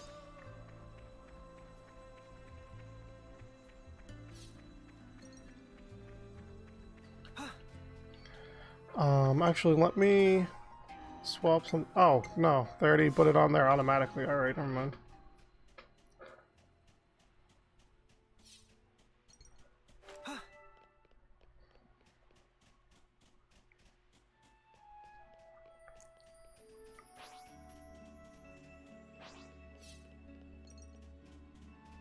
The one thing I don't really know if I like that they took away in this game is, like, you can't really tell what enemies are hostile and what enemies aren't hostile anymore.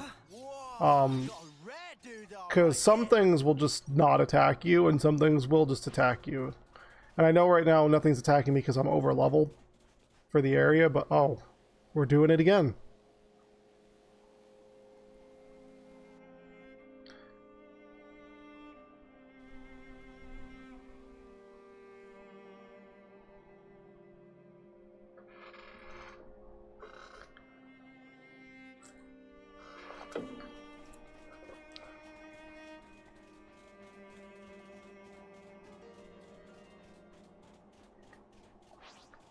They took that away in 2. Yeah, I still don't like it.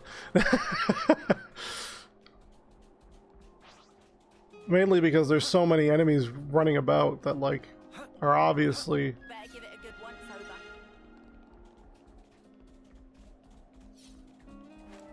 You know, hostile, but you can't really tell from the get-go.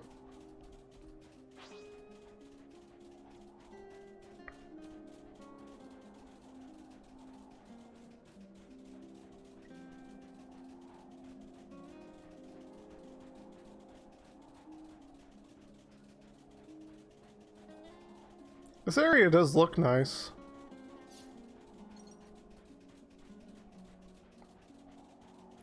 So you're, I think it's 6 levels over them.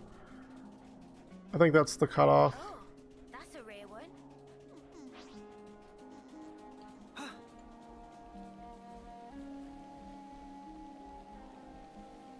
Alright, what's down here? It's ready to eat me alive.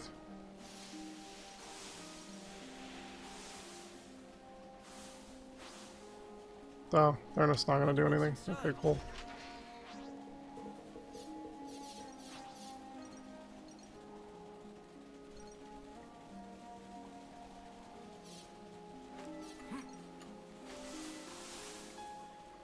Okay, well, how do I get out of here? Oh, over there, okay.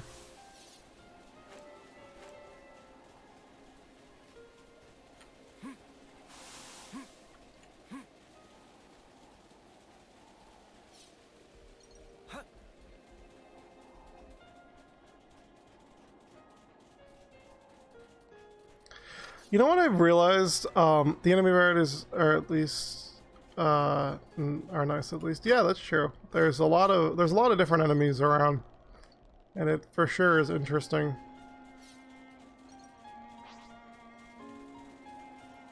Something I've noticed about this game's world design is that every area is just interconnected, which they haven't really done since X. I really don't think they've done that since X. At least a lot of these areas here are just seamlessly interconnected, right? You had a loading screen getting in and out of Colony 9, but ever since then, I think every area I've been surrounded by... We made it to morning. It's another thing to see it for yourself, It's definitely been connected in a unique way, which is super cool. I don't know if that's the case for the full game. I'm assuming there are areas that aren't connected like these areas are. But it's super open, that's for sure. There's a lot going on right now.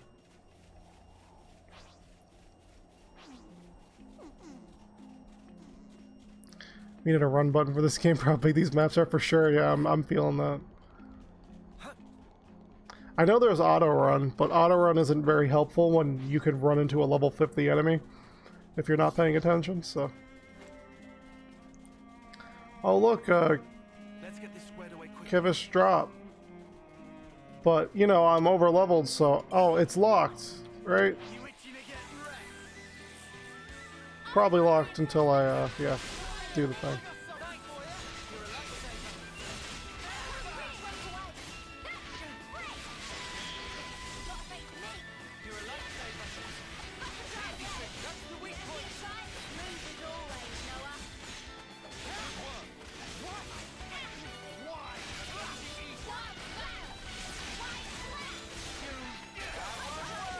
Hey! What chapter am I on? I think I'm still on chapter 3 or 4. I don't know, I'll have to check. I just got out of Colony 4, and I'm just walking around exploring.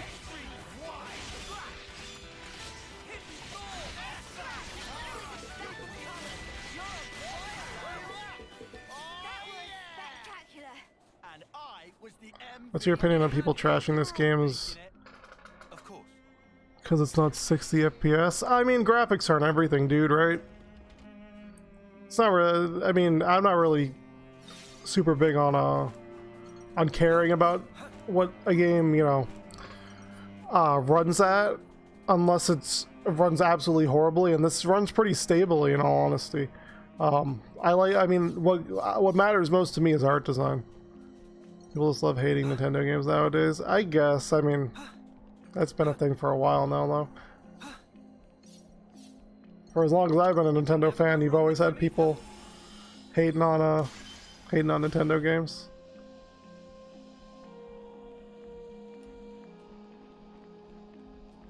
But yeah, no, I'm enjoying my time with this game so far. It's very good. I'm liking all the little details they put into it. I'm appreciating the world building. It's just well, there are some things I have minor gripes with, but PS4 games are mostly 30 FPS, nobody complaining. Yeah, yeah, I see that. I don't know.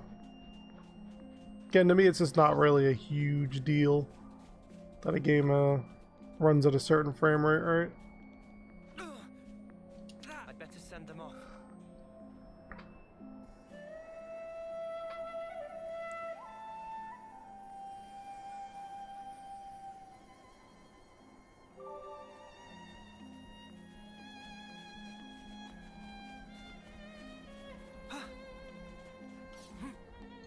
Never seen this place before. I'm only level 24, alright. Better send them off.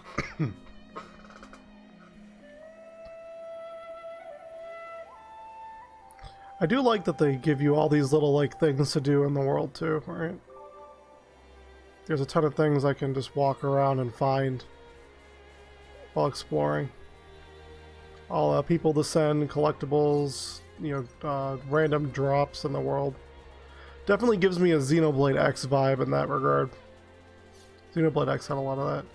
Wish you can play the flute like it's the Ocarina of Time yet. Like you could actually put button inputs in. I agree. That would be pretty cool. I think it would get kind of old with how much sending you do in this game. Like I just had to do 4 in a row. But yeah, I do agree. It would be a cool thing to see. My Switch is impressive to be able to run so many amazing games like this one. Yeah, I mean for sure, especially with the hardware that it does have, right? And the fact that it's a portable system, being able to run a lot of like games that are new and high demand in general is it's pretty impressive. I do think I think the Switch is a really good piece of hardware. I've enjoyed my Nintendo Switch. Some of my favorite games ever are on Nintendo Switch. And it's easily one of the one of the few systems I have time to play with. Like the only reason why I was able to grind out and get my characters like all max rank for what they have now is purely because I had my Switch undocked and I played it when I was like sitting down watching TV. That was pretty much it. Like, hopefully Nintendo's next console will be backwards compatible with all Switch games. I hope so. I really do. It'd be a really big loss otherwise if I couldn't play a lot of these Switch games. Because the Switch has like everything on it from the last 2 generations, which is kind of insane.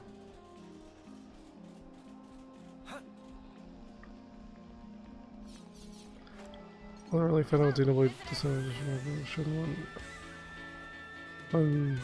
was worse on the Wii when in portable mode. Oh, I just got murdered. Okay.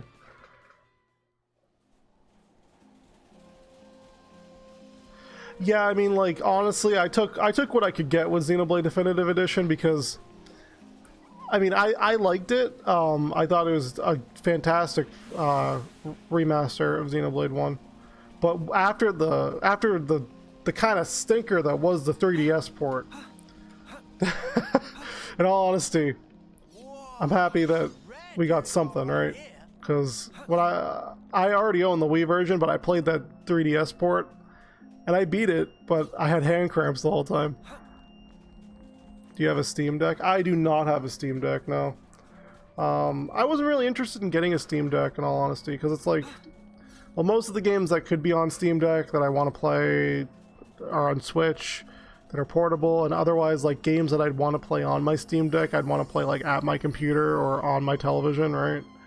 So I really didn't see a need for it.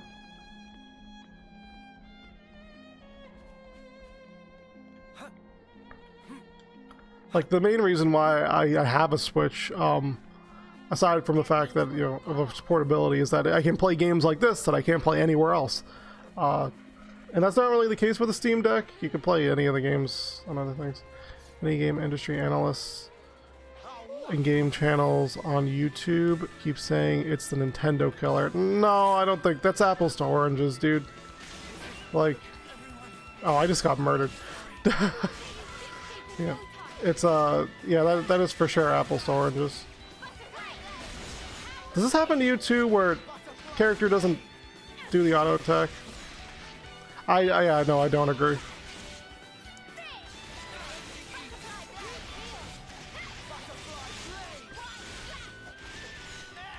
I mean, Nintendo has its own specific hardware that plays to its own base, right?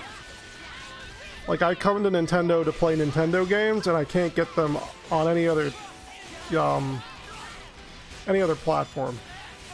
As long as Nintendo makes good software, their hardware will sell. The people who are playing Nintendo games for the most part too, they're not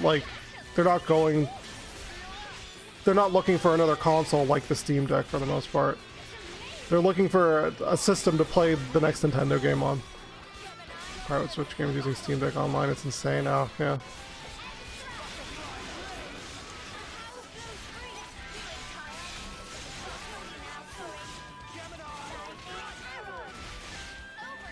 Oh yeah, but I wasn't moving. That was the weird part. Like, I was standing there and Noah just was not attacking. Which is kind of crazy.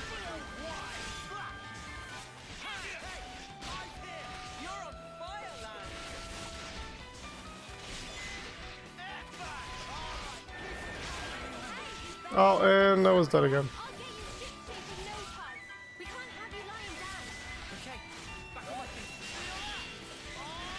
I'll just get behind him. Yeah, I've noticed it happen a few times. My character will stand next to an enemy and just not auto attack.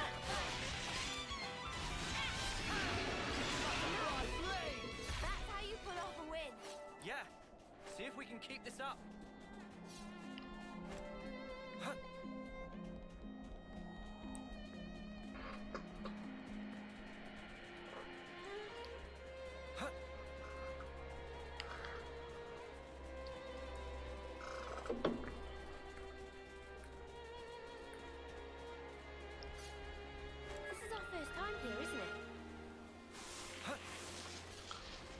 Man, why is this map so huge, though?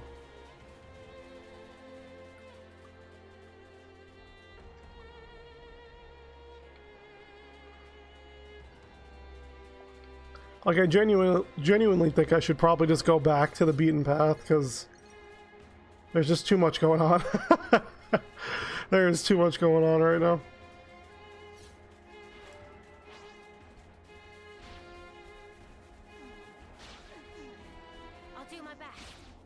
Do exactly as I say.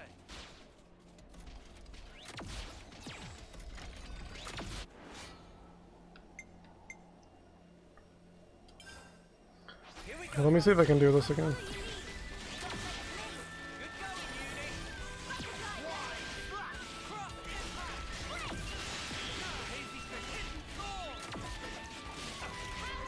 I mean, Xenoblade 1 and 2 are definitely open zone. They're not open world games. They have sandbox areas that you can explore in, right?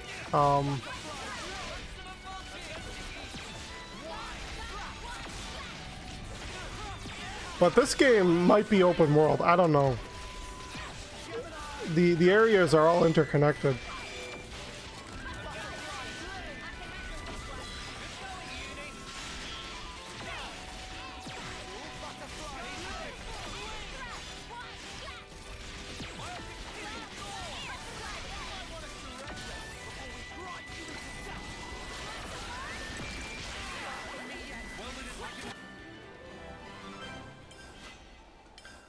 But yeah, I don't know. That's I haven't played enough of this game to be able to tell if it's open world or not. This game for sure is a lot bigger than other Xenoblade games. It's kind of giving me X vibes with how big it is right now. Oh, I need to go up there and get that. Like, I've genuinely not seen a Xenoblade game that, aside from X, that has, like, placed collectibles so strategically in the areas that I see something in the distance and I'm like, I have to get that. Like, normally when I'm exploring an area in Xenoblade, it's to do a side quest. Because the side quest is leading me to that general direction, right? It's not to go around and get collectibles or to do like things on the map. But this game is doing that like X did, and it's kind of weird because I'm not expecting it, but it's getting the endorphins rushing through my brain, so it's bringing that serotonin in my brain.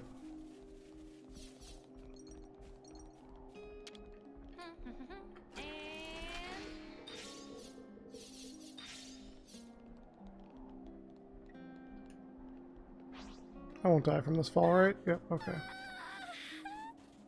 Oh, Senna, please never make that noise again. Platformer and JRPG. I mean, God, there was a game that was like that. I forget what it was. This game is definitely, if this is a platformer, it is the worst platformer. You have one jump button and it's not even that good. Such is the officer's duty.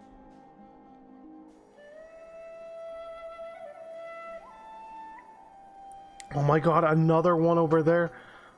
Dude, I'm never gonna get to the main story missions at this point. Like, I am straight up just gonna be running around.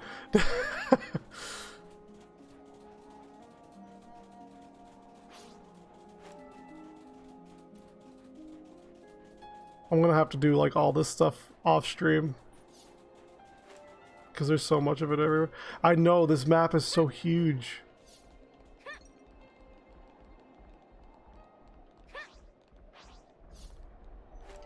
We can't leave it like this.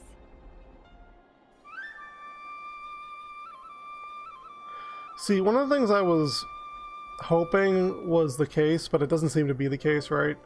I thought that Noah would send the Kevis soldiers and Mio would send the Agnes soldiers that have fallen on the field, but they just kind of both send whoever, which, I mean, I guess it makes sense, it's fine, but I thought that would be like a cool little detail that they would include, but they didn't really do that, so.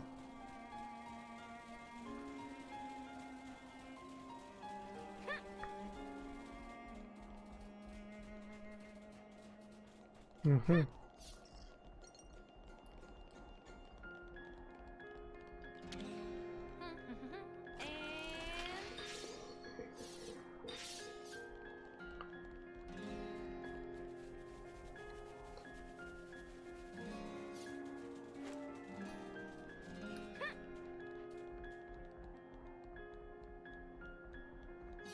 Such is the officer's duty.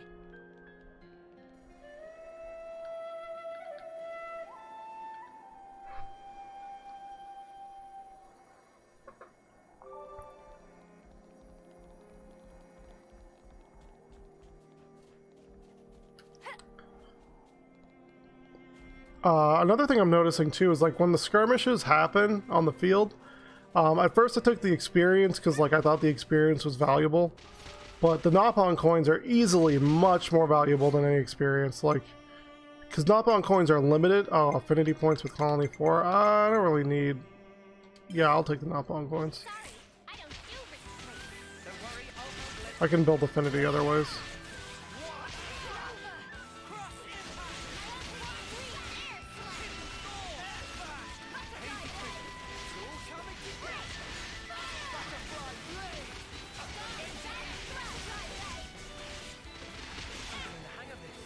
The music in this area is chill. Yeah, it's pretty chill.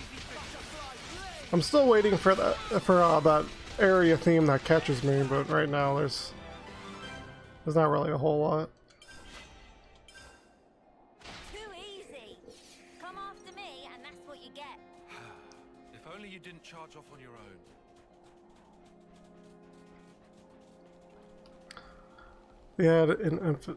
They had emphasized skirmishes. Oh yeah.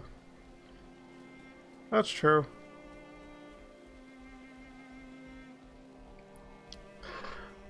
I don't know. I did notice skirmishes are kind of broken in this game. I don't know if you've seen it. Like, you can have one character who's running Noah's class set their thing, do Shadow Eye, and just sit around the back, and the enemies will still aggro each other and they won't aggro you, which is kind of insane to me that they can do that in skirmishes. Like, enemies will just ignore you And then the ones that you sided with won't die, they're invincible. So yeah, that's... Yeah, you saw that yesterday. I was just like, what? I'd better send them off. Genuinely wondering if I could do that with higher level enemies and skirmishes later in the game. And just power level off of that. I don't think I'd do it now, but it's definitely something I would explore if I ever decide to like play this game in the future again. Patch this game, please. Oh no, it's fine. They don't need to patch anything. Just leave it like it is.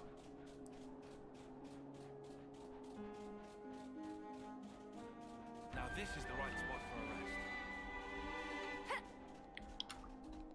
Oh, a camp a couple of feet from an Agnes stationed area. Or a Kevis stationed area. That's a nice idea.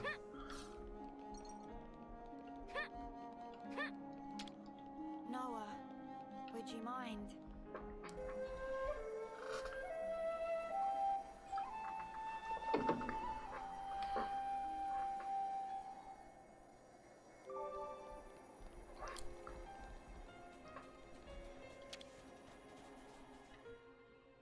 Yeah, you can't always give 100%. I just jumped from 2 to 5 viewers. That makes me feel like there's a... Definitely gonna be some bots in here. Oh my god! How much bonus experience do I have? Jesus Christ, dude! Okay, craft gems following formula. Let's see about gem crafting. What can I do? Can't do these yet.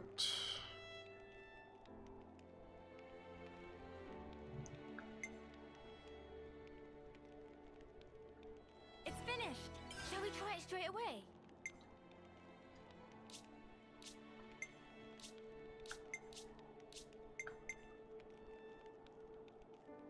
And done. Shall we try it straight away? And done. Shall we try it straight away? And done. Shall we try it straight away? It's finished. Shall we What do you think about the gem crafting in this game? And done. Shall we try it It's straight away? a lot more linear than other Xenoblade games. Finished. Shall we try it Because you can only craft a gem once, and then it's like with you forever. And done. Which I kind of like that in the context of this game, because Shall we try it straight away? that means you don't have to manage as much, right? Like, It's finished. there's not as much going on. And you can equip multiple gems to multiple different people, so that's cool too. And done. But Try it straight away. It's finished. Shall we try it straight away? It's finished. I do miss Xenoblade 1 gems. It's finished. Shall we try it straight away? I think you think it's nerfed a little bit.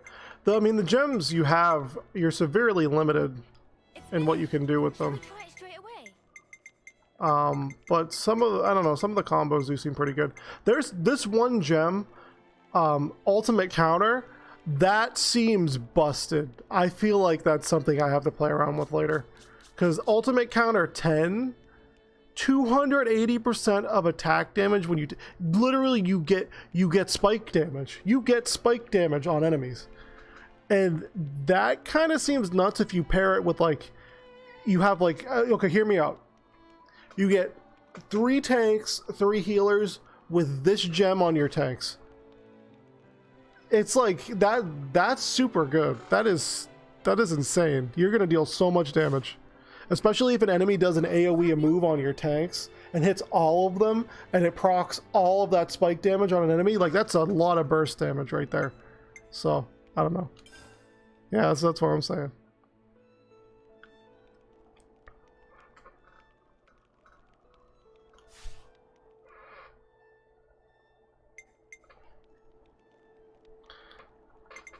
Oh, I should probably clean up their clothes.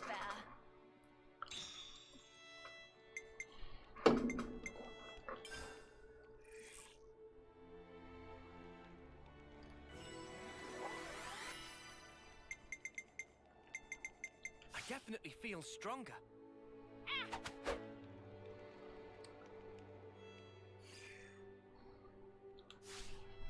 Okay. Hope we can tell what enemies have spike damage in this game. Yeah, that's another thing too, right? They gotta make that clear at some point.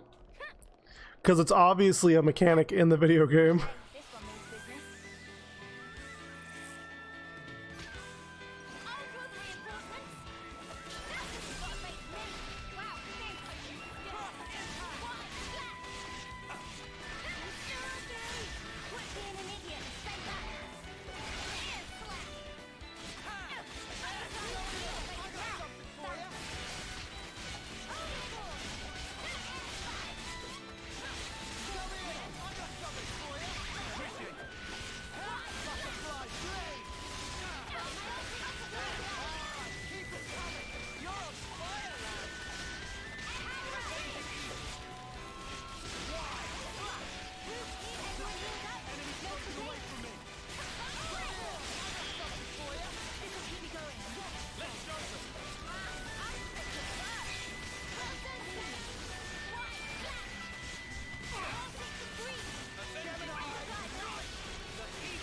Oh my god, I'm targeting that one.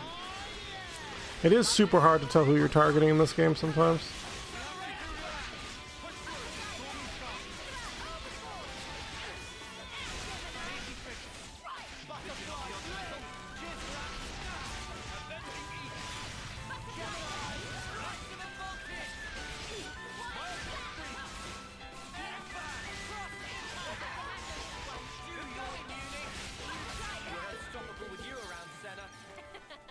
I'm the girl with the gall. You don't like the auto... Yeah, the auto-targeting is a little weird.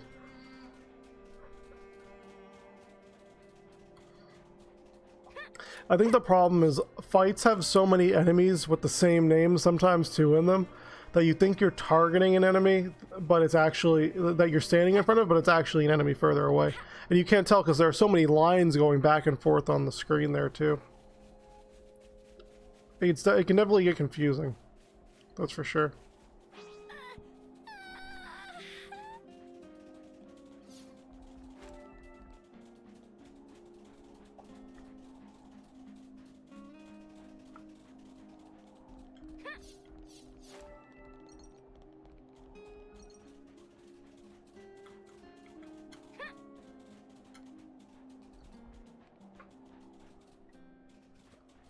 The one thing I do think they handled well, playing this game more, especially with all the party members I have, is the battle chatter. Sure, there's a lot of people talking at once in battles, because you have like 6 to 8 people in fights at a time, which is kind of insane. But I think I already did this skirmish, so I'm not going to do it again. But yeah, the thing that I appreciate is that they really only say what they need to say in fights for battle chatter. Like, you don't have characters saying unnecessary stuff every 5 seconds that has nothing to do with the attacks they're doing, or with what's going on. That's true too. It shows their character in battle, right? Is this? I haven't done this one. Yeah.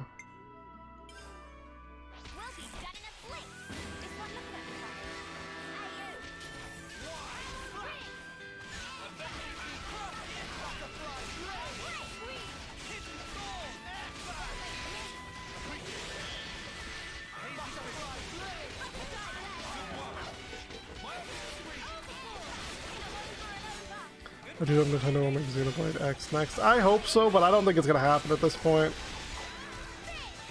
I agree. Xenoblade X, unfortunately, I think is going to go down as being the black sheep of the franchise. Because it sold the least, and it was the hardest to understand for a casual audience. And I really want that game to get its day in the sun. But I don't think it's going to happen on the Switch, in all honesty.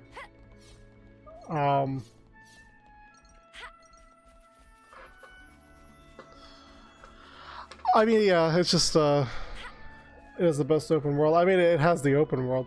I love that game for what it does, for sure. It has a lot of unique exploration elements, and I like the characters, and definitely the grandiose sci-fi story it kind of has, right? But I think the problem was that it was a lot of what made Xenoblade X work was the hardware that it came on. Like, the gamepad was a huge part of playing that game. And honestly, I couldn't imagine playing Xenoblade X without having the gamepad there, helping me micromanage all of the probes on the world and letting me fast travel on the fly and accessing the menu from it and stuff. Like, without that, it would probably be like a lot longer and more of a chore of a game. And it already took me 200 hours to beat that earlier this year, so I don't think I want to do that again. It was basically, yeah, I agree. It was definitely the Breath of the Wild prototype. Man, it's like you read the draft for my review that I haven't put out yet.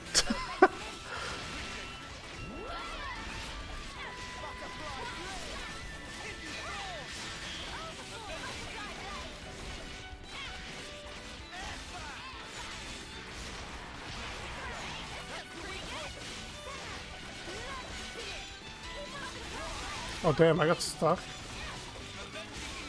Speaking of Breath of the Wild.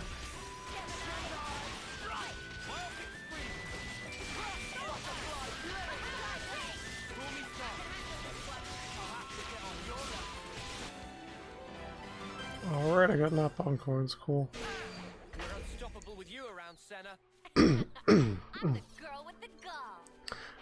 I really believe that game is cancelled for Switch and Blu-ray as Nintendo's next console's launch title. I don't think they're going to cancel it.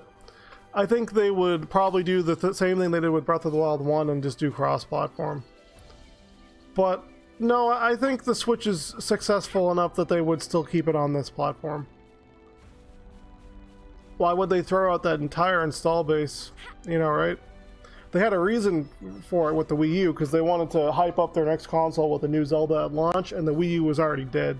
Like, no one was playing on that. But with this, you know, the Switch is still selling super well, and people expect it to be on this console, so I don't see why they wouldn't continue with it on this console.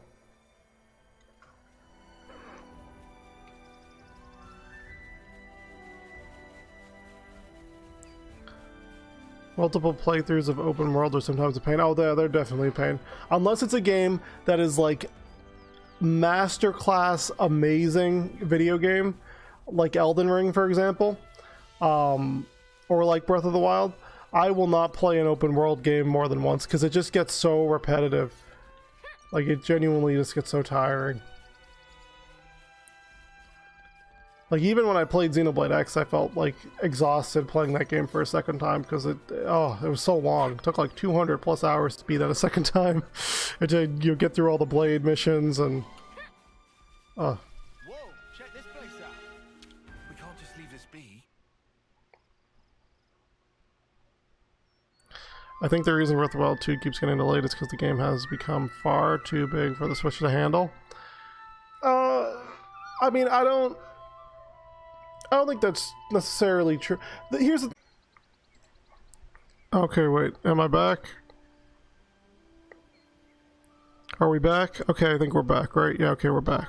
My plumage is everywhere. I just want to make sure we're good, because I think OBS just disconnected me. Oh my god, Windows is trying to update. I swear to god.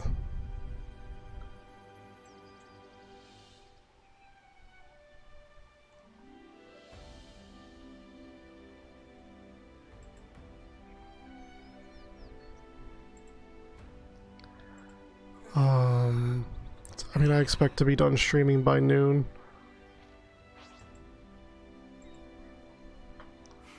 Yeah, no, Windows actually just tried to update while I'm streaming. That's why I disconnected. I was like, no, stop it. Don't. Stop it right now. Windows, we're playing Xenoblade. Exactly. Like, but, no, I mean, the thing is, like, every 3D Zelda game that has been released, like, the last 4 of them have been delayed multiple times. Like Breath of the Wild was delayed several times. I know that Skyward Sword was delayed a couple times. It ended up being at the end of the Wii's life cycle. I'm pretty sure Twilight Princess was delayed too. I'm pretty sure that game was delayed. I just think they take their time with Zelda, which I appreciate. But like, yeah, Zelda games always get delayed. Like, that's like a common thing at this point. I'm just used to it. Now, Metroid Prime 3, that's another... no, Prime 3, Prime 4, sorry. Metroid Prime 4, that's another story. I don't know what's up with that game.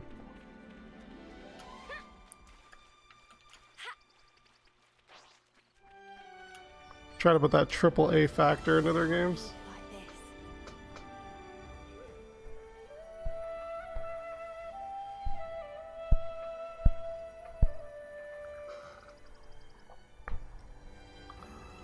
Let me check Windows Update for a second. Your PC doesn't currently meet the system requirements to run Windows 11. What do you mean I don't have the system requirements to run Windows 11?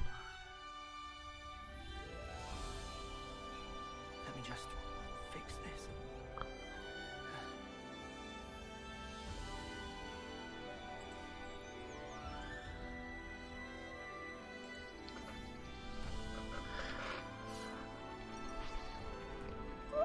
Okay. I'm running on a 16 gigabyte, I'm running on a PC with 16 gigs of RAM, no, sorry, 32 gigs of RAM, terabyte of storage, with a solid state drive in it too. I have, oh my god, like a GTX, what is my, a GTX like 280 or something? Oh my god. Oh, that's a big boy. Okay.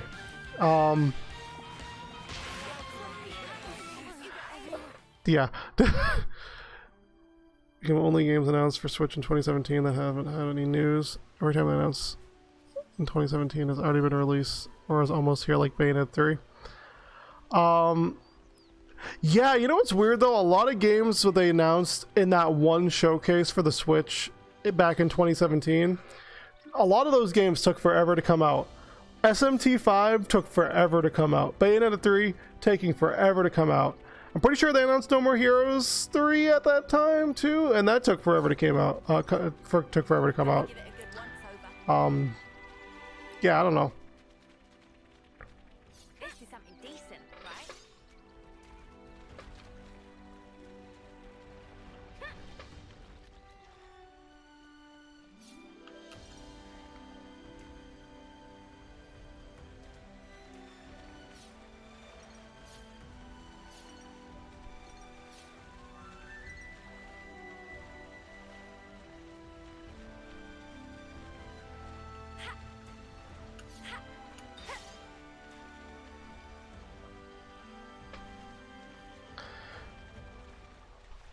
That's true too, right? I mean, I think a game like Metroid Dread probably didn't take too long to come out. Games are getting harder to make, that's true. Like Metroid Dread, they already had the backbone with the Samus Returns remake on 3DS. So they just kind of had to do that again with a new game. Like so, I mean, they were probably able to pump that out pretty quick. But then you have like games like this, like Xenoblade 3, announced out of the blue and then pushed ahead of its initial release date. Which, that's kind of crazy to me. I've never heard a game that was like, we're coming out in September. And then 2 months after, actually, never mind, coming out in July, get your wallets ready. Like, what? Like, what? I've never seen a video game do that before. Not to that extent. Like, I've seen games come out maybe like a week before they're announced. But Monolith Soft was like, nope, here you go. You get your game 3 months early, people. Yeah, exactly. Thanks, Monolith Soft.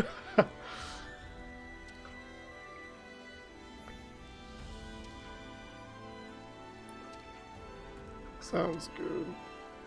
They swapped dates with Splatoon 3. That's true too, right? Splatoon kind of took that September spot.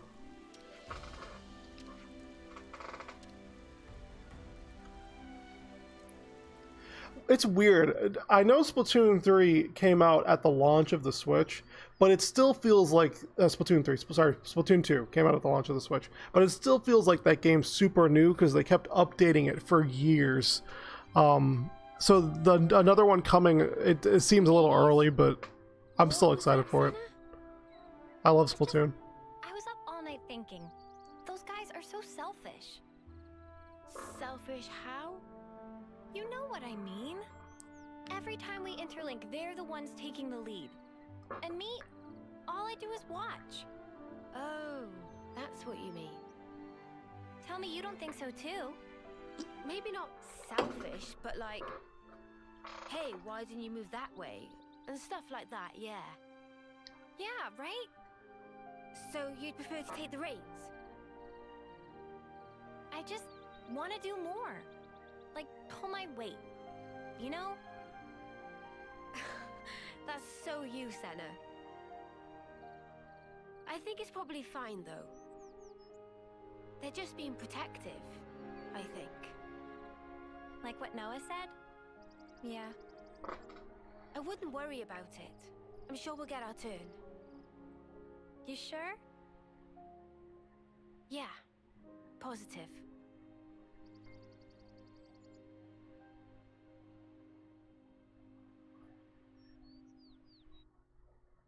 Whoa, check this place out. There is so much going on. It's happy Xenoblade kept the tradition of keeping the English accent. Yeah. Honestly, it's a staple of the series at this point.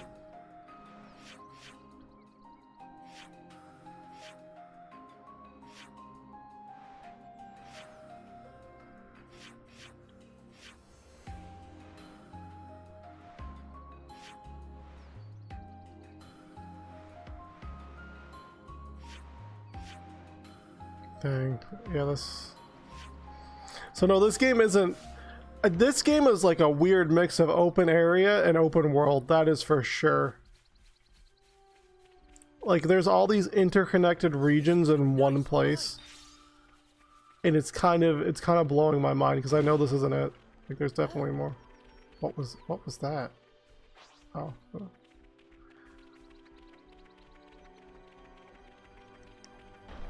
They do that in Xenoblade 2 as well. A lot of the blades have American accents, but then you know, other characters will have the English accents, or some. There are more dialects in 2 and in this game too. Like there's some I think Scottish or Welsh. I think. I don't want to say it wrong. It would be culturally incorrect, but yeah.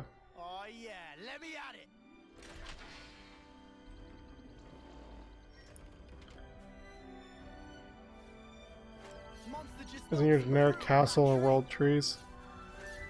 This is something decent, right? For some Xenoblades.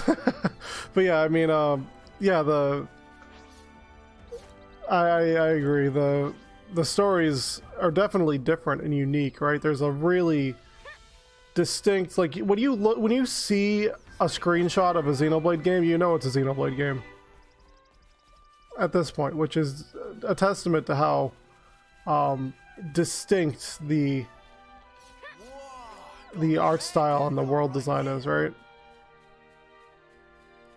Especially since you're seeing a lot of games kind of copy what the Xenoblade formula did. What in the world is this device for? Oh, it's a Sonic Adventure 2 thing. I can't do it. I can't use it yet, though. I guess these are field skills, so... A Final Fantasy 6 and 9 remake. A Final Fantasy 6 remake would be amazing. Square keeps milking the overrated 7. I like Final Fantasy 7, but I will agree right now that is they're overdoing it a little too much. I don't need like 8 Final Fantasy 7 games. I like that they're giving Crisis Core its due diligence. And I'm excited for Remake Part 2, but I did not need that mobile game. I did not need that like chibi remake of Final Fantasy 7. I didn't need the Battle Royale game. They're definitely really overdoing that one.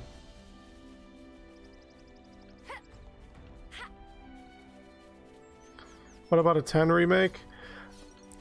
They're gonna be making until PlayStation 10, right? Yeah. A 10 remake?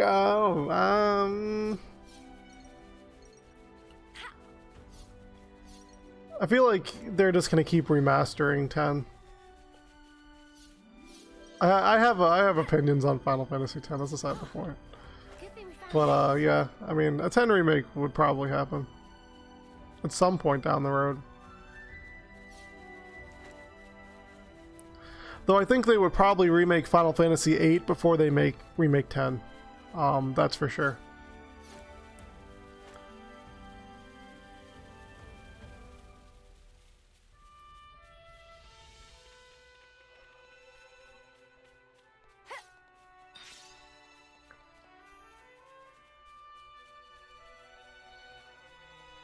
You know, I'm honestly surprised they haven't remade like Kingdom Hearts yet. That's or 5, 6, 9, and 12. Okay.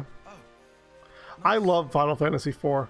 I do want to see like a full 3D version of that game at some point. I love Final Fantasy IV. It's a fantastic game.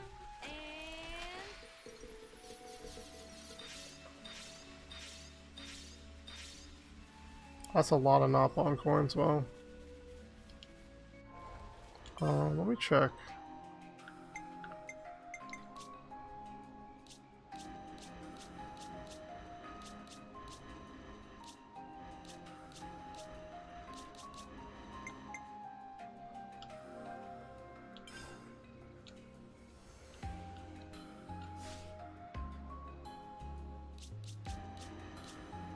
Okay, they're both almost due.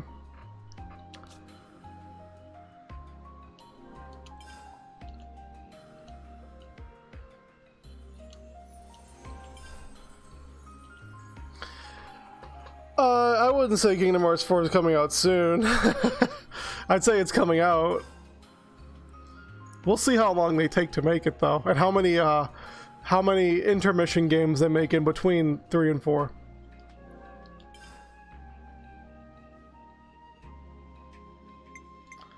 I'm gonna be real with you guys. I think Kingdom Hearts 4 is super unnecessary.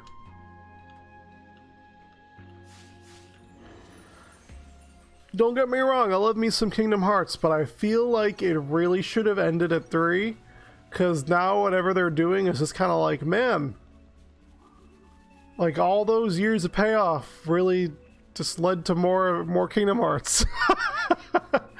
This is me. I remember Sony is buying Square Enix. I heard about that. I don't know if it's true yet though. I'm not gonna believe it until I see it though. But then again, you know, Microsoft bought Bethesda, so anything's possible. And Activision Blizzard. Microsoft might acquire Nintendo soon. I don't think that's possible. Sweet, let's poke around. I don't see any reason why Nintendo would be purchased by Microsoft. They play to completely different audiences, and Nintendo is also like at its peak right now financially, that I don't think it would benefit from a merger with Microsoft in any way.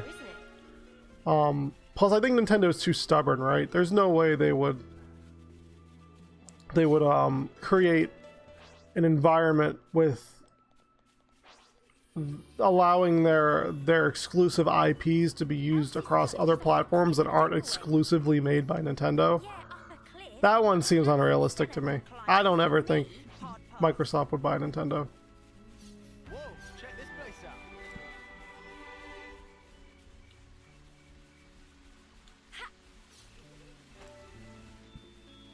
Now Square Enix, that might happen.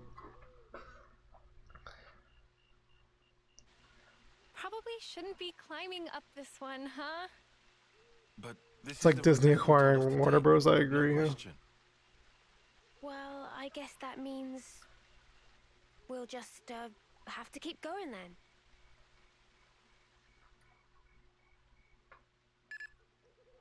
Hey, Valdi, where are you? Huh? Outside the colony? Well, yeah, I know that. It's bad. The consul's searching for you. Gotcha. Just Oh, this kid got the Rex fit. Make up.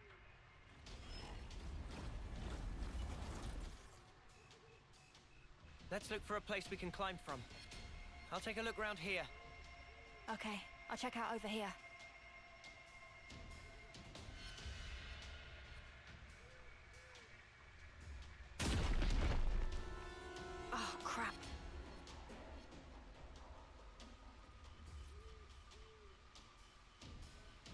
guys, get back!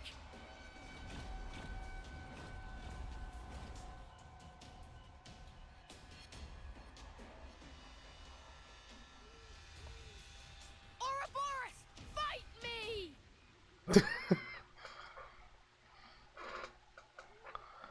He thought he was a girl. That was close call. Almost flattened like buttery pancake.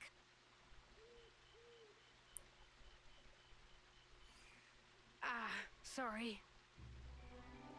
Apology grudgingly accepted. What? Hey, are you Ouroboros too? Factually untrue. Manana is just Manana. That's a relief. I really didn't want to have to fight a Nopon. Oh, Valden, by the way, if I may. Is plus What are you guys doing? Excuse me. That was pretty funny. I like that. Woohoo! That was awesome! We're the ones you got beef with. Come on, bring it. You can't beat me. Here I come!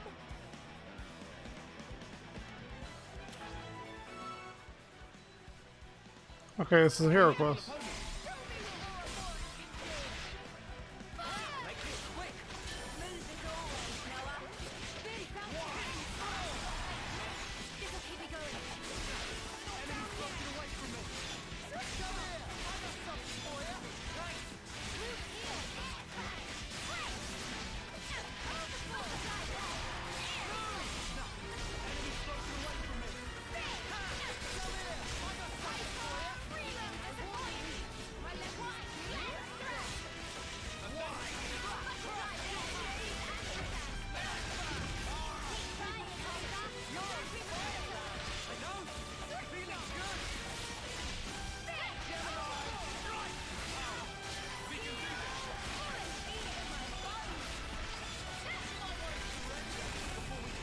Oh my god.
So I'm pretty sure with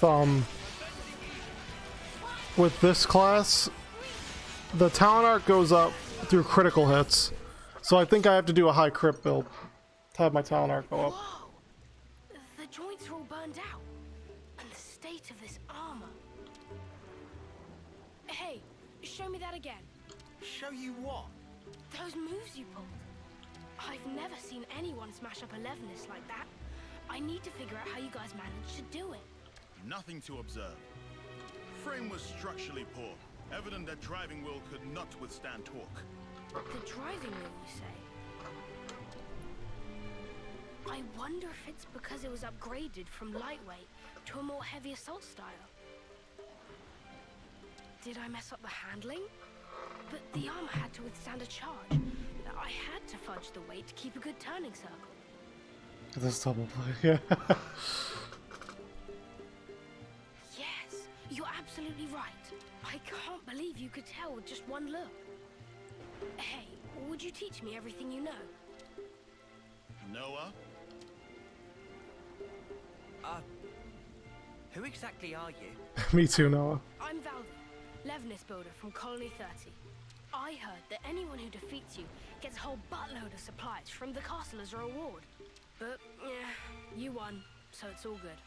Oh, yeah, everything's just hunky-dory. I love Lance, he's funny. Playing anything.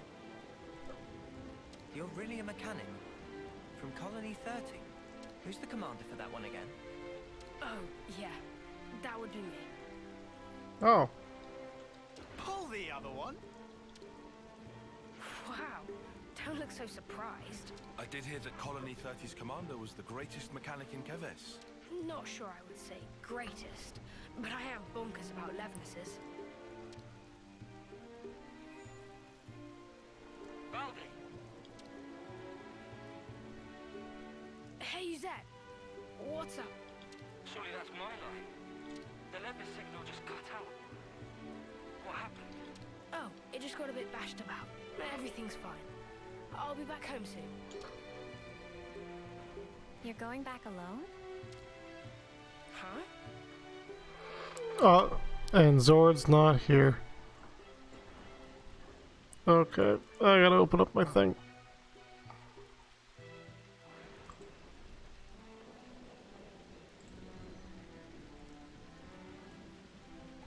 Alright. I was just wondering how you expect to manage that.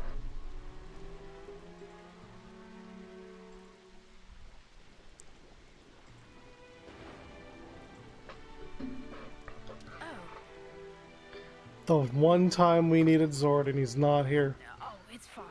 The colony's not that He far probably away. is sleeping. I'll just cannibalize these bits and pieces into a new levels. Quick as you like. That'd take so much sound. Or arguing on the Xenoblade subreddit. Oh.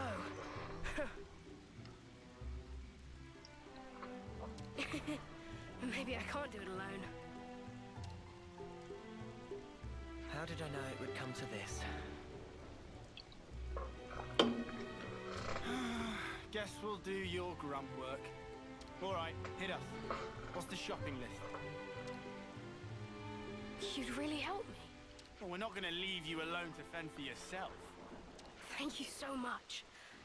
Large man. Larger man. Lance. Lance I shall call you. Let's get cracking.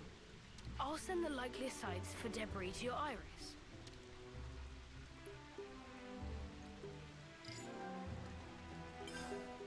Okay. Good to add more names.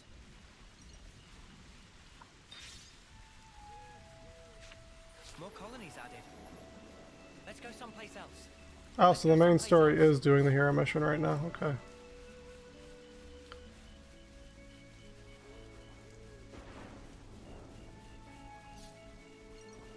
Man, they really want me to go everywhere. Tell you you're a bit of an oddball. I don't know. If you say so, though. So what is he, what's he rolling with? Oh my god. All over the place.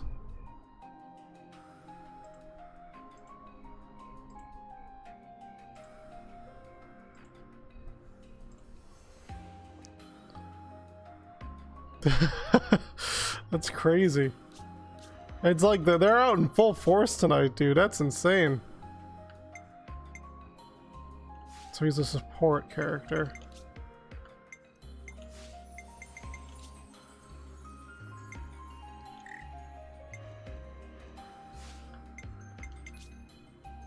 Heal bullet. Was he like Charlotte?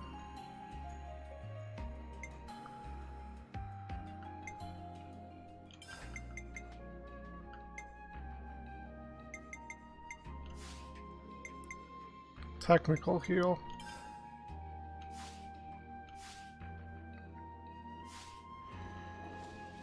A little bit, that's what I was thinking, right? You want me to lead? So you can only play as the 6 main characters, which is something I didn't know at first, but knowing it now, it does make sense.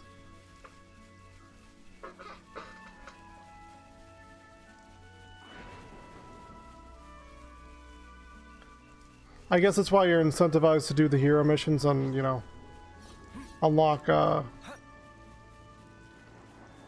the classes of these characters. Look, here it is.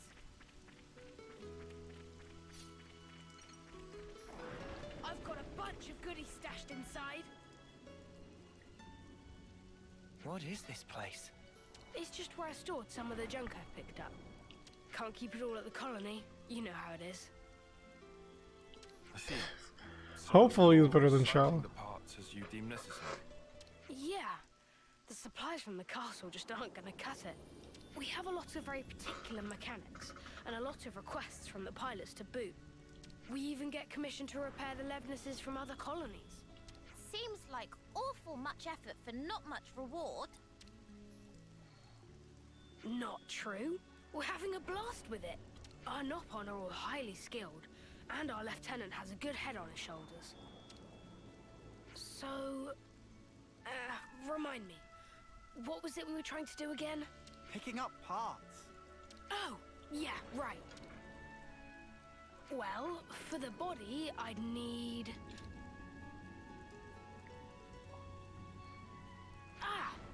something like this. Yeah, that fits the bill. Is this guy really cut out to be a commander? He's a skilled mechanic for sure, but I imagine he gives his aides quite the headache.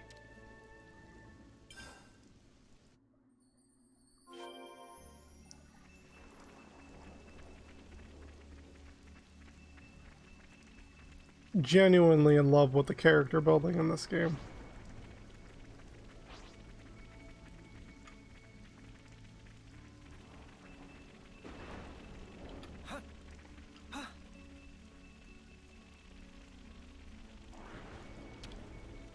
Such is the officer's duty. It was, yeah.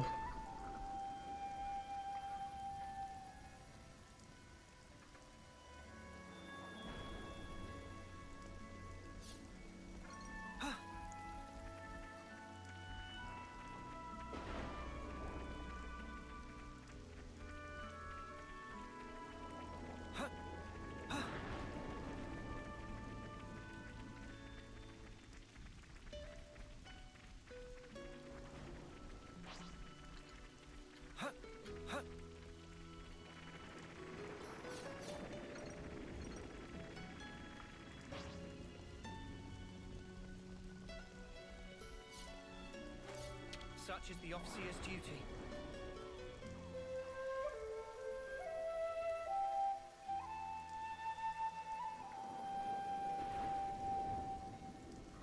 %, this game is going to be a nightmare. Yeah, no, I agree.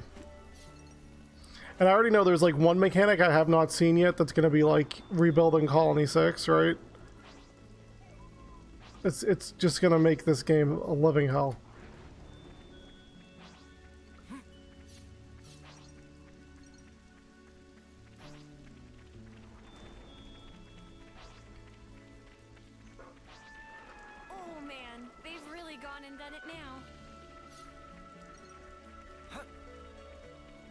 I like this song though. This song's nice.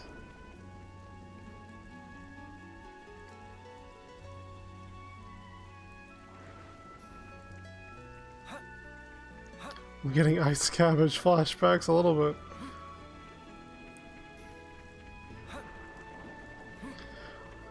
One criticism of a lot of like big open world games is that I don't know why devs always translate bigger to being better, because like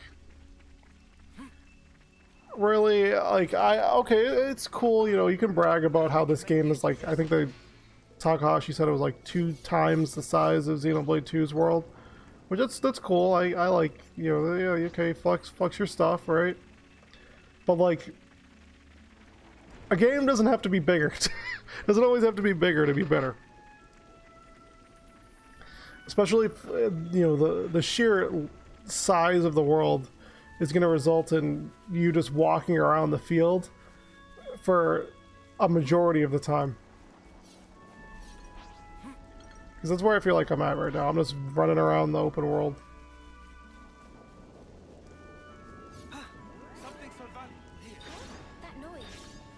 Yeah, right.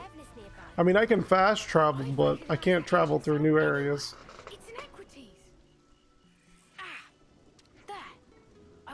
From that big guy. Which big guy? The Kavesi... Wait. The damage to the leg here. I fixed this not long ago. It was from another colony. What the hell? He just drove into him. This horrible. Valdi. I get it. This is how my Levnesses have been treated. Sorry to rush you, mate, but we don't have time to be standing around. Huh? What's happening? Well, we are outlaws, so... They've marked us all as a target. What? Gotta do what you gotta do. Let's get this over with. I was about to betray his own colony. Well, he wanted the Kavesi. Yeah, no, it's true. He didn't want the Kavesi stuff. That's. I'm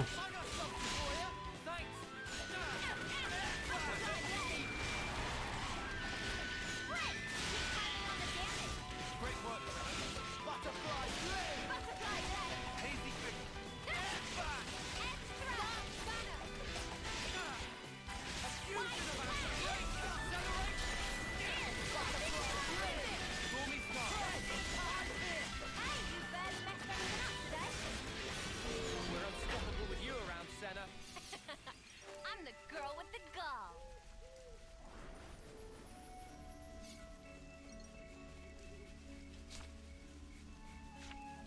Oh, well, I got the part, at the very least. I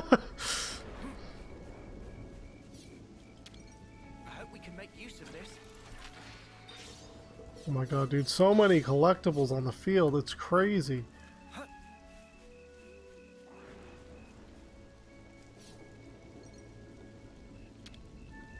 I'll claim the ether here. Do I think online Xenoblade would be a good idea? But that was Xenoblade X. Unless you mean like online open world traversal with friends. I mean, that would be... that would be pretty cool. It depends on how they implement it. But yeah, online Xenoblade was X. X had that online mode.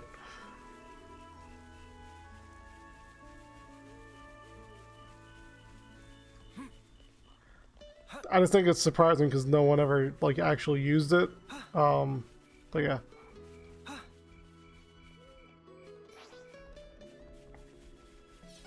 You mean for this game specifically? Maybe it might help make the experience a little better, but like I feel like there have so far been too many story triggers in the open world that it's like I wouldn't want to play with a friend of mine and then have them walk off and do their own thing, and then, you know, they end up getting lost or triggering a story event that I didn't want to happen initially. Like a lot of what makes a Xenoblade game like this very interesting is playing it in isolation, right? Is understanding the story and the characters, playing it on your own terms. And I think having other people play with you kind of get in the way a little bit. Because this isn't like a typical open world game where, you know, you're going around collecting stuff and checking off, you know, check boxes on a list. It's very much so a story-driven experience. And it would be hard to kind of make that work out if you have another person tethered to you all the time.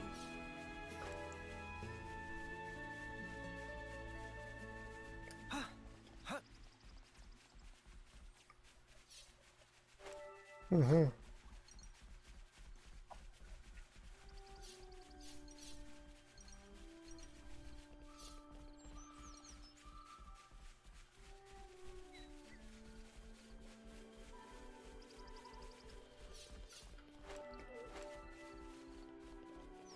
Oh, this is the Ribby Flats area that Zord mentioned.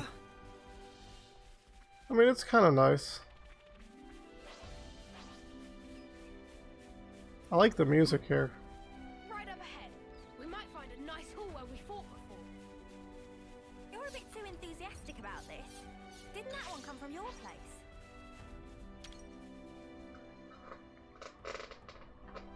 Yeah, this is looking good. But man, even so. Seeing all this Levness wreckage, that's how a battle always feels after. Just sad. Yeah, pretty tragic. Makes me want to fix them all right back up. Look here, you. Listen, I had this injury once. It really did a number on me, physically and mentally. That's what my master pawn told me. Wait, Master Pon? Oh, it's Nopon for a really great person. So anyway, my master pawn told me this. Be a friend to all and an enemy of none. Be a friend to all? Yeah. I guess after that, seeing Wreck Levinuses got me thinking about stuff. A little elbow grease, and I could just get them back on their feet. My pals here wouldn't want me to give up on them either. You're very sweet. Don't get me wrong.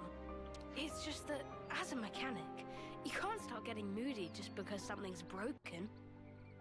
Not all wars are fought on the battlefield, right? That gauntlet. Valdi built it by self? Well, I mean, I like that they turn Master Pawn into a non-sexually perverse word in this game. Caught your eye, has it? You want to see more? Because when Poppy called Tora Master Pawn, it just felt dirty. No. This, he was like an innocent kid just saying it, right? Like, it's different. Come on, don't be shy now. Riku is not shy. Just like it should be, exactly. What I'm getting from all this is that you really like this Master Pon of yours, huh? Yeah, he was really harsh on me sometimes, but he was 10 times the mechanic I could ever be. If compare Master Pon and Riku, who is most excellent? Good question. I think that your friend here has a keen eye. You know, I would love to get to speak with him. Secrets of Riku are closely guarded. You don't say. I can't wait. Friend even listening to Riku?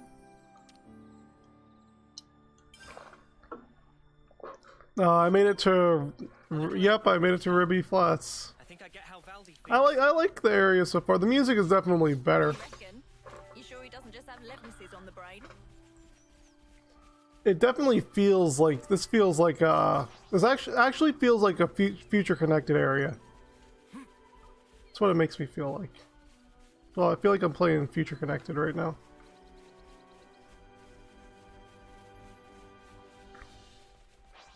The night theme is miles ahead, huh? Okay.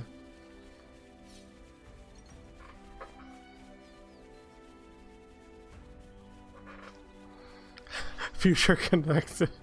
Why do you hate future connected, Zord? Could be risky to work on it here. How about that place we were at earlier?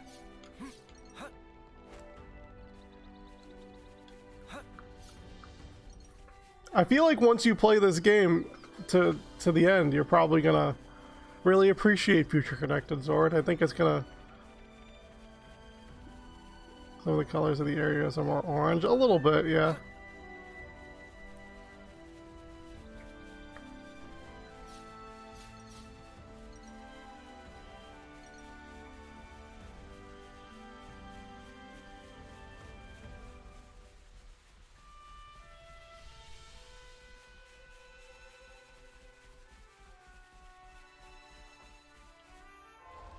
Am I able to change the time right away? Or did they take that away from me? Oh, I can. Okay, let's see what this night theme is all about.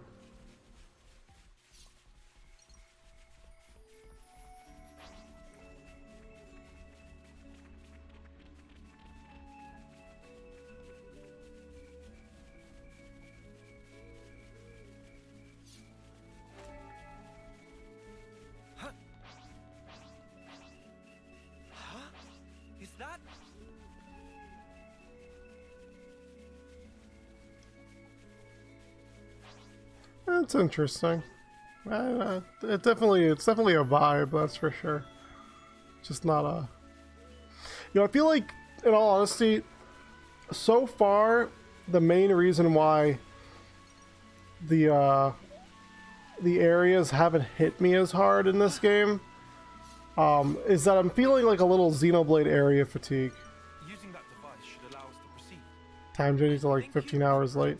I think because they want certain scenes to be in at certain times of the day. That's my assumption.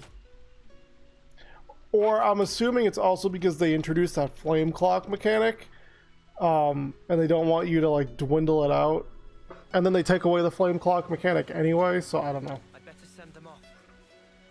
That still like is so weird to me. Like they had this whole mechanic at the very beginning of the game, and then they take it out when you become Ouroboros. They're like, okay, you don't need the flame clock anymore. Like it was a whole game mechanic and everything. They put time into that shit.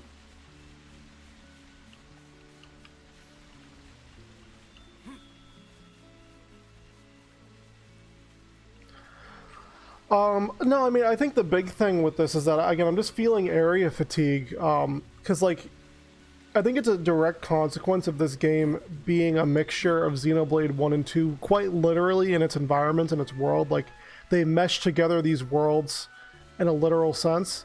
So I'm getting deja vu looking at these places. It's like, oh, I've already kind of seen that before.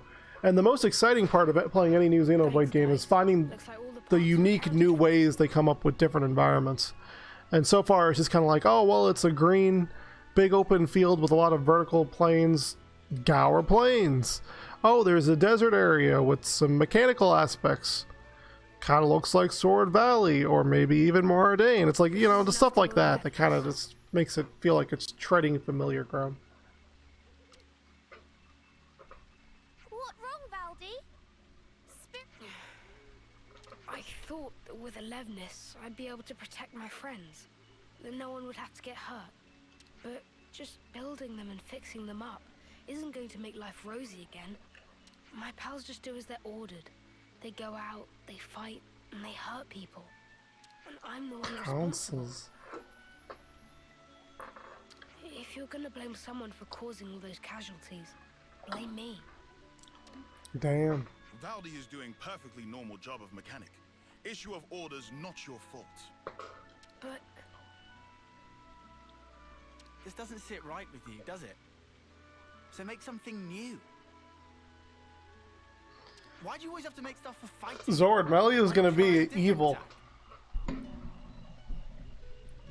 a different tack.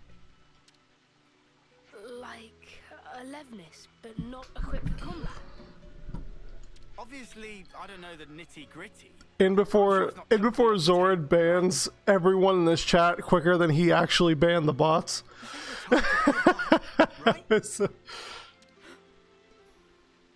Yeah, Lance, you couldn't be more right. I shouldn't be led by the whims of others when I make my sweet little mecha. Thanks, Lance, and all of you. I'll be back in a jiffy.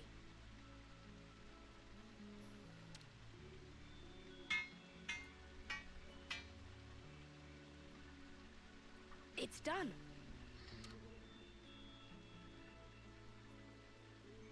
Wow. That... It's looking a little on the small side, no? Is that how you wanted it? Yeah. He wouldn't last long in a real battle, but he can follow simple commands. Right now, his only directive is to take care of me. But that's just fine. He's a good guy. Right then. Guess our job here's done. So, Yeah, don't worry. I can get back home just fine on my own. Oh, damn and blast. And I came all this way. oh, A console! Pleased to make your acquaintance, Ouroboros.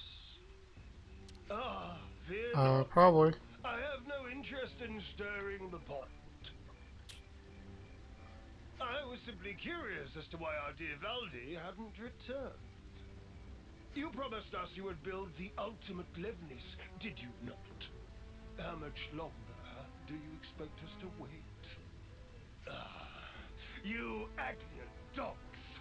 How I shall delight in crushing you beneath my boots. What a dick! Holy shit! Actually, I've decided to... How many times must I say it? Games are for winning. That's what matters. This man giving me Frieza vibes right now. Wait. Lose the initiative. We would be the ones trampled beneath their boots. Yes, but... Valdi, my boy. Who was it that said he'd be fine, so long as he could tinker away with Levnisses? Because I clearly remember those words.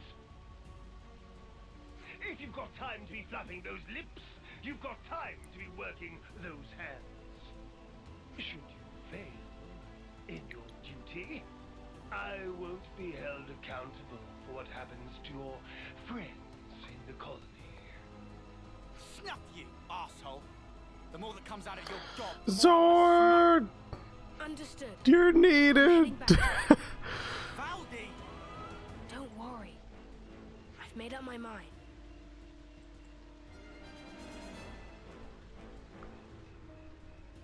Ultimate Levness, he said. I'm a little worried. It's unlikely to bode well for us. Ideally, we'd want to prevent it being deployed in battle. Oh yeah, there's that too. But I was wondering. So when I was so close to banning you, oh my god. I saw those emotes, I'm like, oh shit. Time to ban again, and then I saw it was you. It's going off on its own.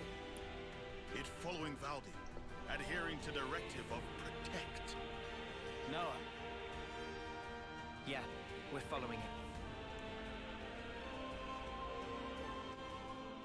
Good to add more names.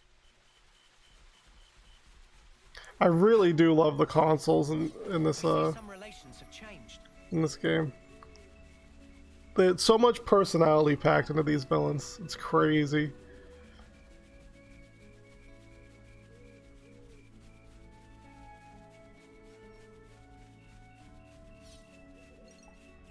It's Naruto running, yeah.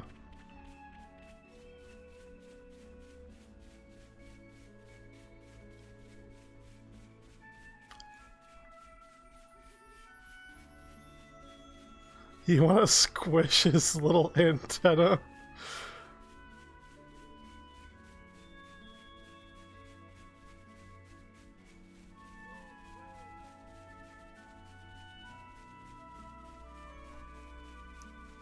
So you think it's cute until it starts doing Fortnite dances. I miss this type of personality in my video games. Me too.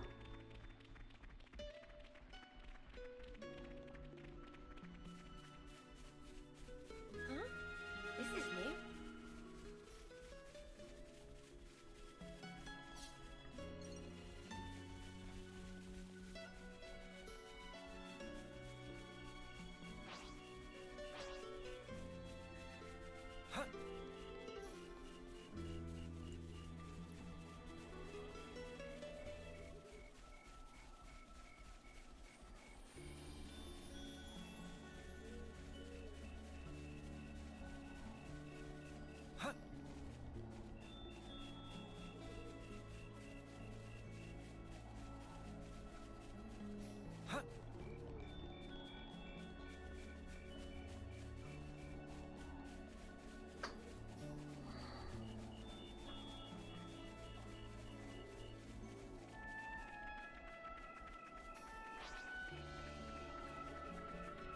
Yeah, I mean, like, I don't mind one-dimensional villains if there are I mean, in this case, there are multiple of them, right? These villains have one obvious major goal, which is, you know, like it's a commentary on, in a way, like, I don't know, an oligarchy, an oligarchical society of these consuls who think they're above the race that serves under them, who literally fight in wars for their own profit and quite literally give their life force to them to keep them alive. Like, and I like that angle, you know, right? Like the villains being these holier than thou individuals who dress all like crazy. You've wasted time. I'm afraid you'll have to pick up the pace. Because if you can't, well, you know the stakes. The game will soon resume. We have precious little time.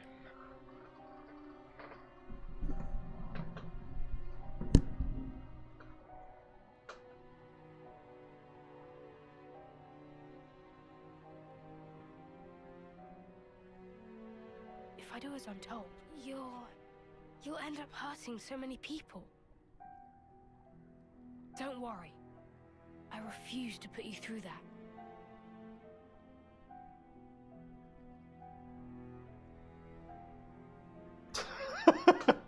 Wow.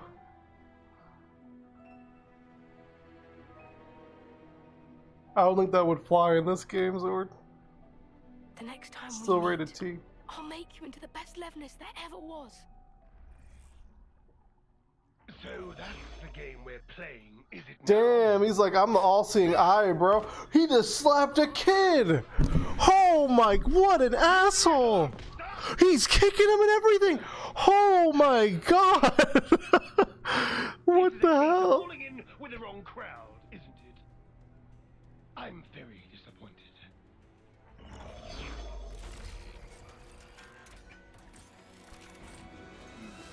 It's about halfway through the projected schedule. What do you mean that kid's 130 years old? They can only live up to 10 years, Zord. What are you gonna do? I will have it achieve its intended purpose. Everyone here only lives 10 years, Zord. Don't forget that. You need a little discipline.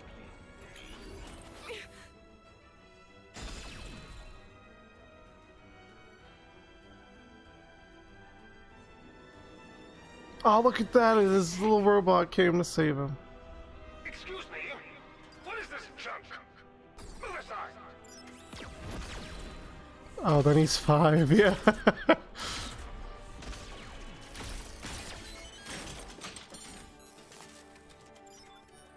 Stop it! Just stop!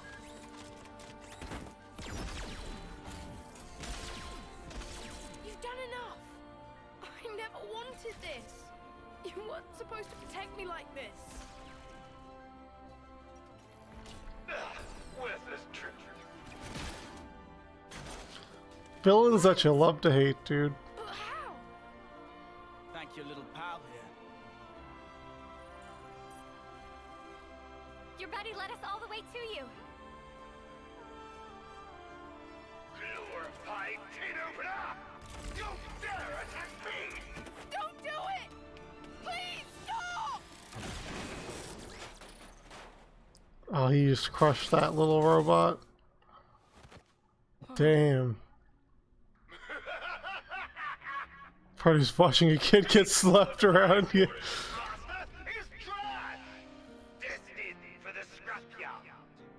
It's not trash!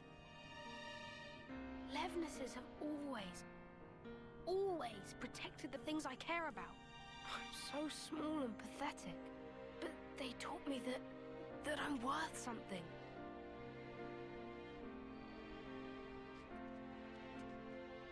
That's why I chose to be a mechanic. This boss bodied you 5 times.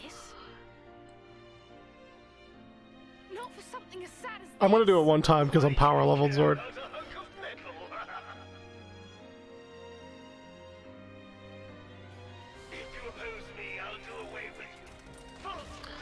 That's been the case with like every one of these console villains, though.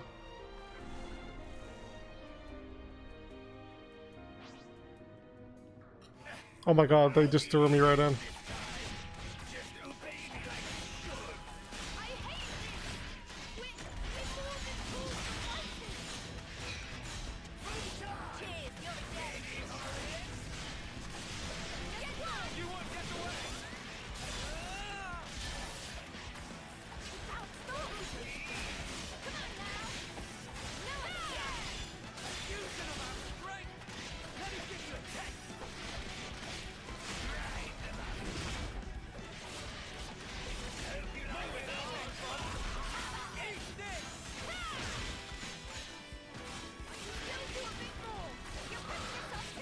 I might get bodied as a level 32 Zord.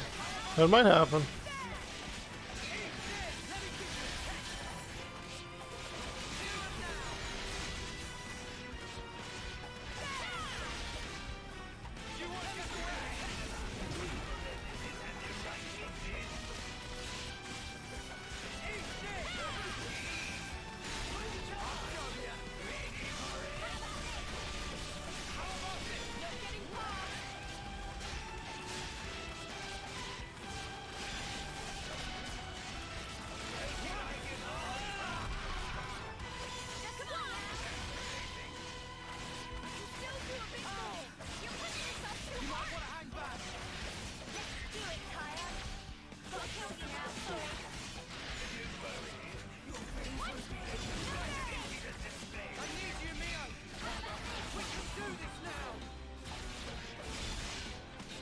They really just decide to Ouroboros whenever they want, huh?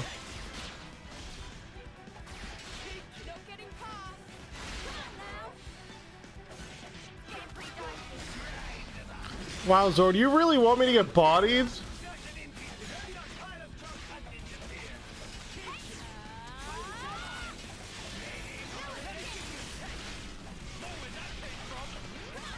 Okay, thank you. Thanks for coming out. I appreciate it.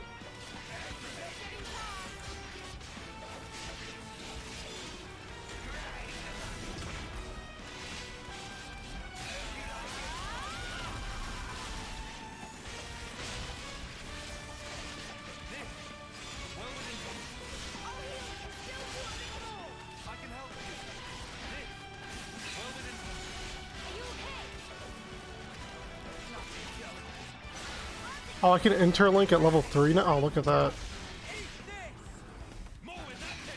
Will this work? Oh, it doesn't let me just topple right away.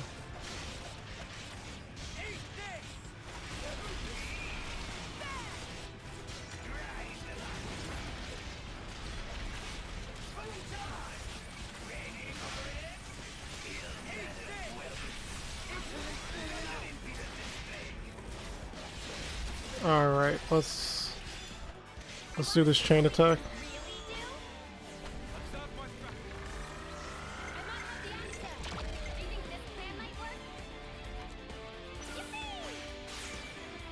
Oh, he's included in the chain attack. Nice.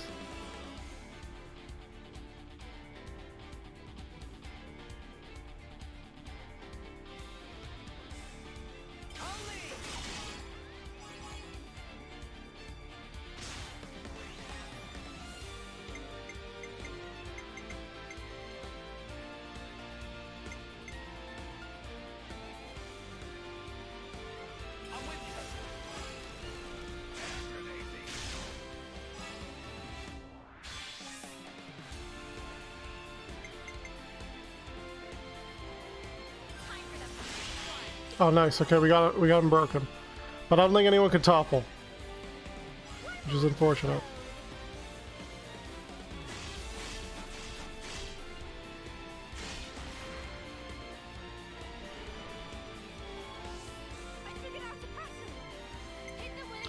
Oh, he gets nice. Heals all allies for 35% and grants them regenerate. That is so good! Oh my god! Why don't I keep this kid in my party forever? That's crazy!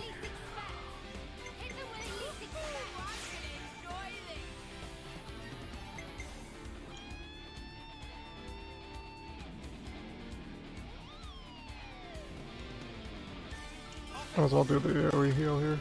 Yeah.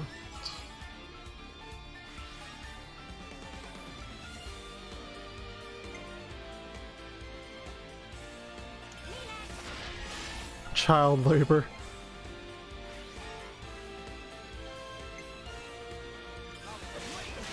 I need to switch my party up. I need to get someone who can topple.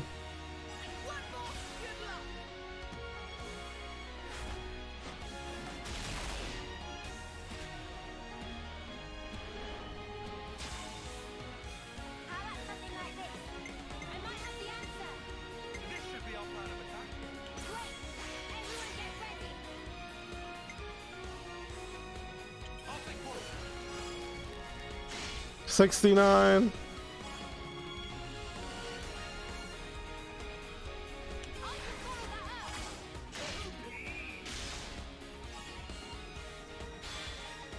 Oh my god, I hit a point limit? Oh, that's crazy.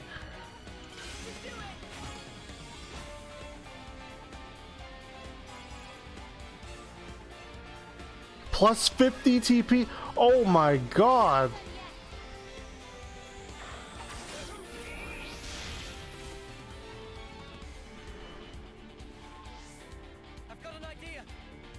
Oh my god, I can go again? What the hell? Yeah. Jesus Christ!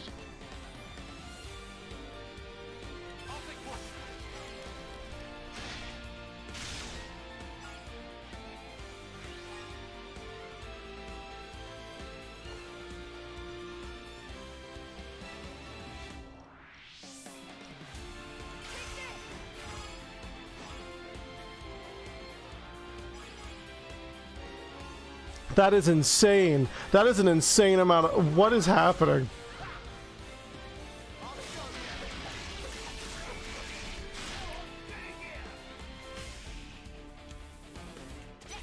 Man, that's a lot of damage, but it didn't really do a whole lot.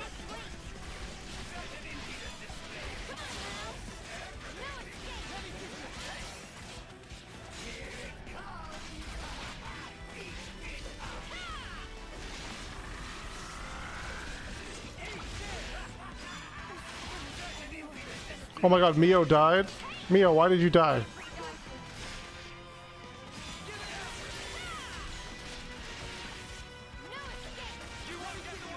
I actually have to play as the healers. It's insane.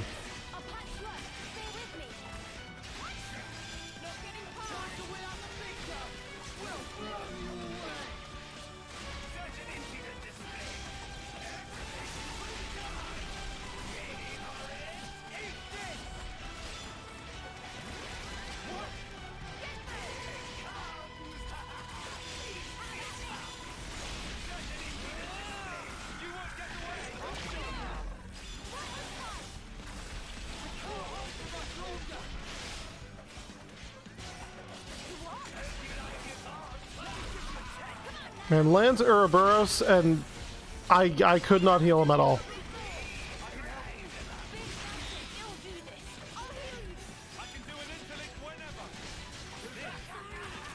Alright.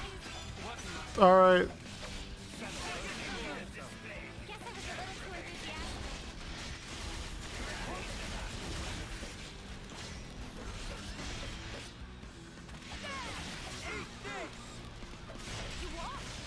Oh wait, why did these two interlink?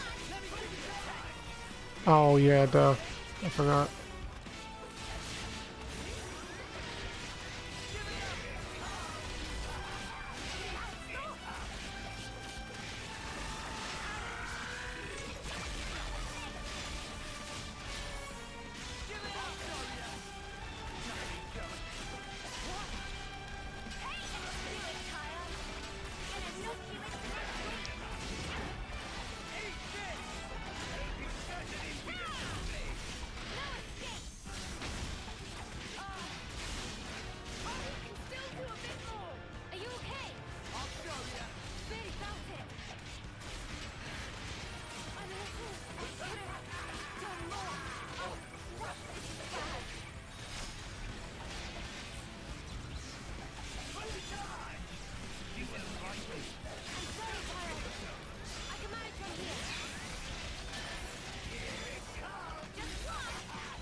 Oh, I got another chain attack? Damn.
Oh shit. Do I? Oh shit! I'm about to roll an overkill experience. Oh my god! I hope I don't overlevel this game.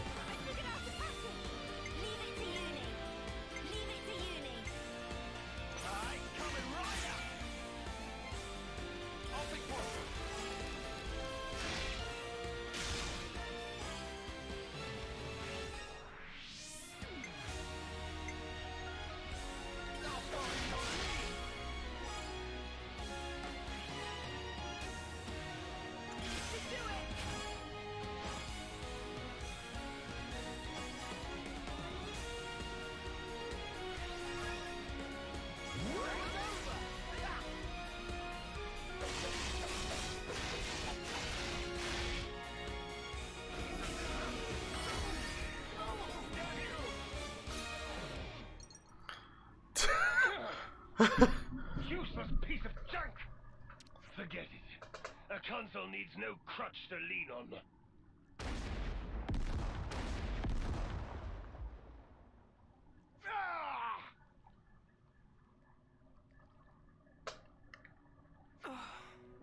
I'm sorry. I couldn't do anything. I wouldn't say that. At the very least, this little guy got to live the way you wanted him to. Well, I sure hope so. Thanks for rescuing me.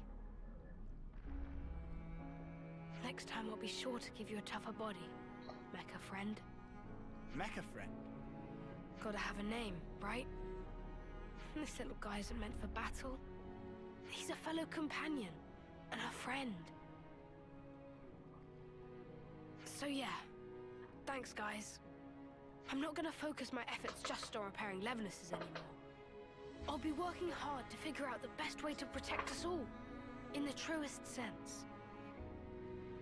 Oh, but I guess that'd mean doing something about all our flame clocks, huh?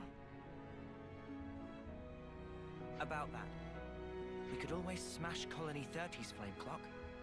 It'd mean that everyone in the colony wouldn't have to fight anymore. The Levnuses too. You can do that? We can. I can't guarantee that things will go smoothly for you after, though. I wouldn't say things are going particularly great as they stand anyway. If I can make a difference for people, and not just Levnuses, let's do it. Let's make this happen.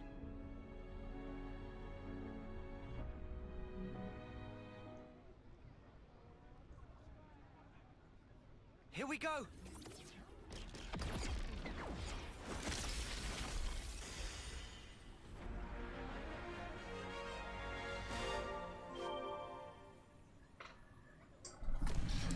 He grew 2 watermelons. Yep, he did. It really broke. Hey, you okay there?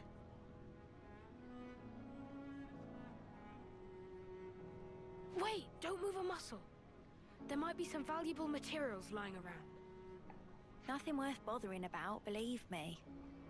How are you feeling? It's got a sting, right? It was a big deal for you. Lance, you seem more stung than me. Come on, man. No. I'm fine. I mean, sure, it's a big change of perspective. But like I said before, I'd already made up my mind. True that. Hey, could I help you guys with your mission, in return? It'd be the least I could do. Valdi realized what Valdi's saying. I've never been more sure. For sure! Thank you. We appreciate it. Looking forward to it. Me too. Count me in.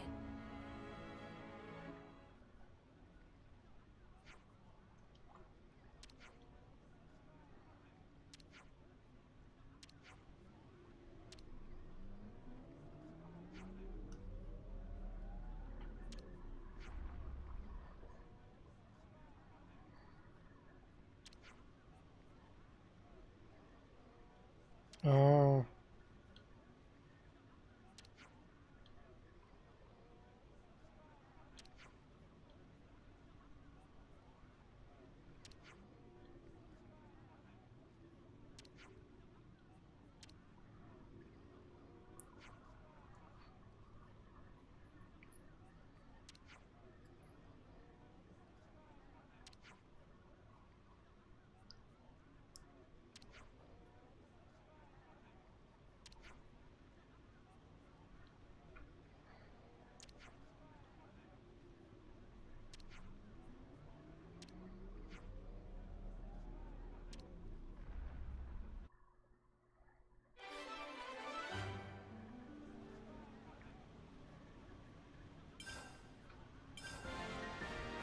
Oh, I got the field skill. And Lance gets his class. I guess that makes sense. Him and Lance kind of had the most, you know, talking going on.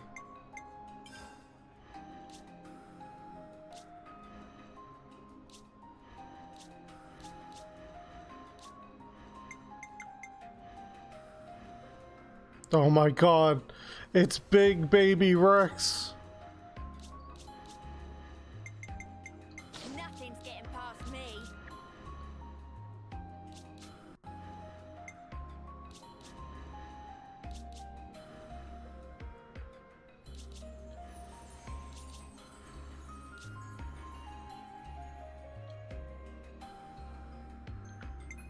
Support you. Got it.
Oh, you can change. I didn't realize you could change their outfits, huh?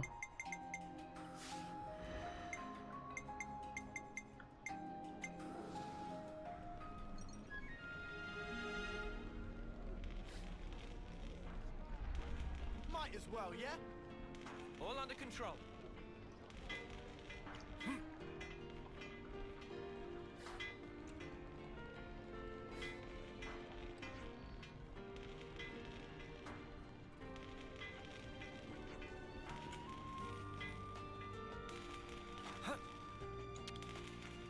Wonder what's inside.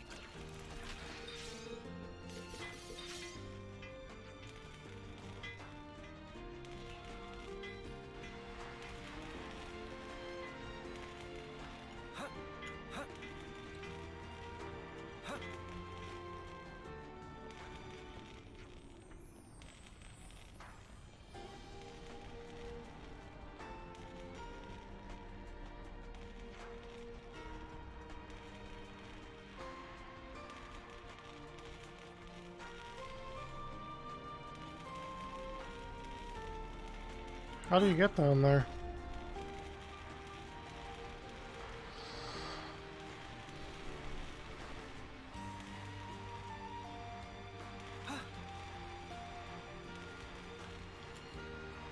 Target destroy. Okay.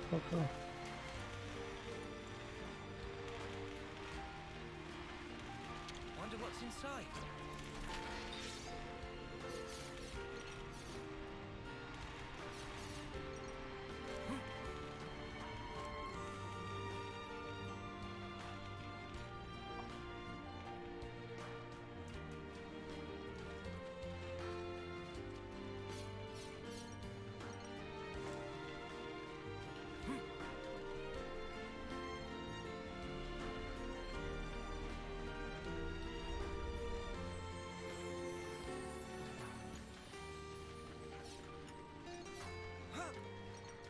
I get too far off track.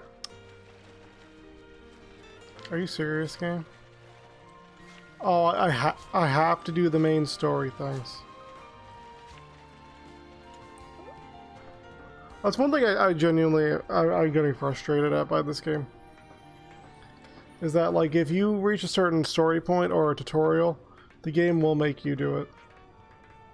Kind of annoying.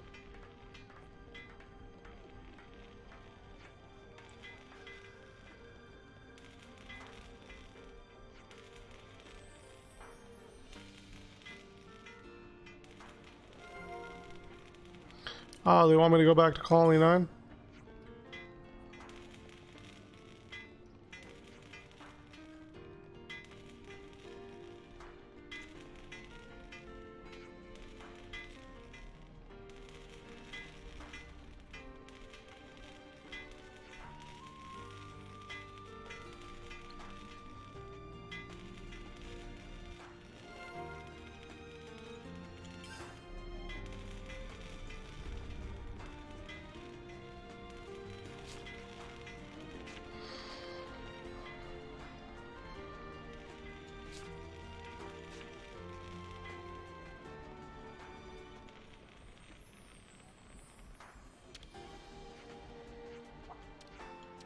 Good to add more names.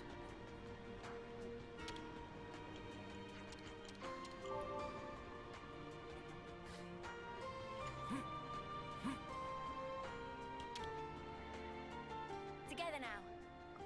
On it.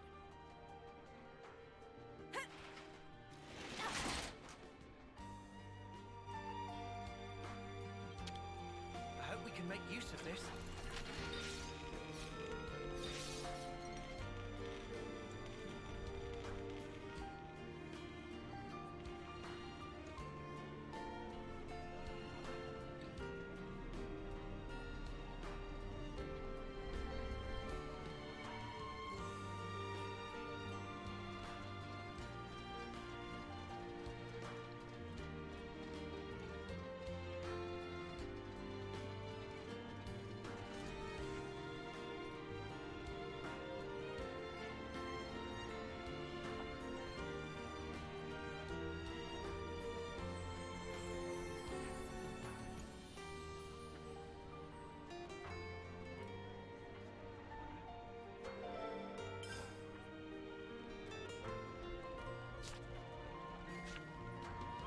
And there's one more place I can look for info.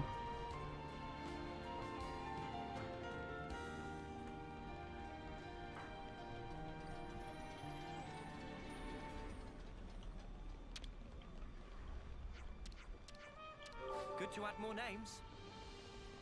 Something smells tasty.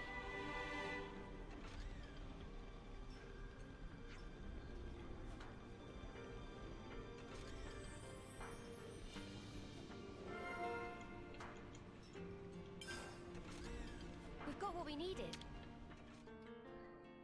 We could do with some food.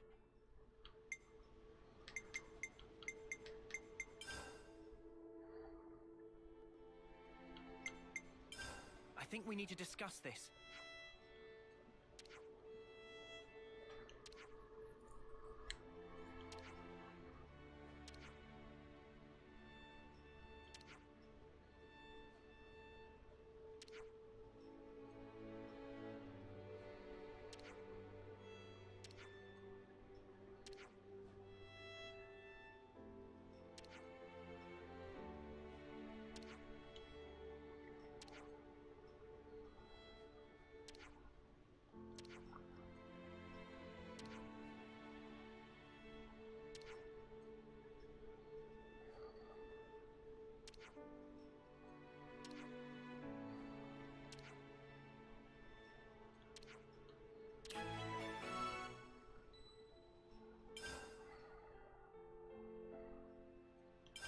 Let's lay out the facts.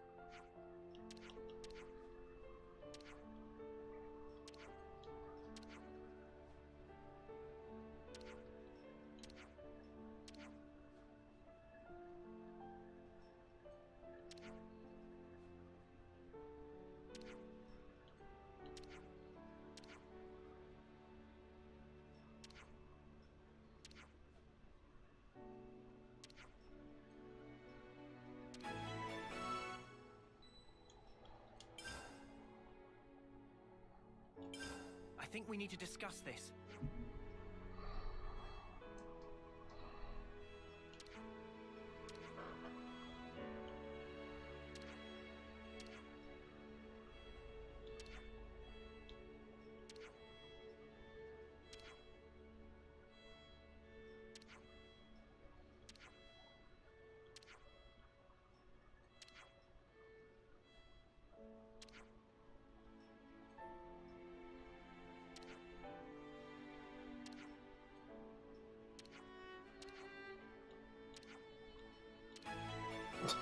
That's funny.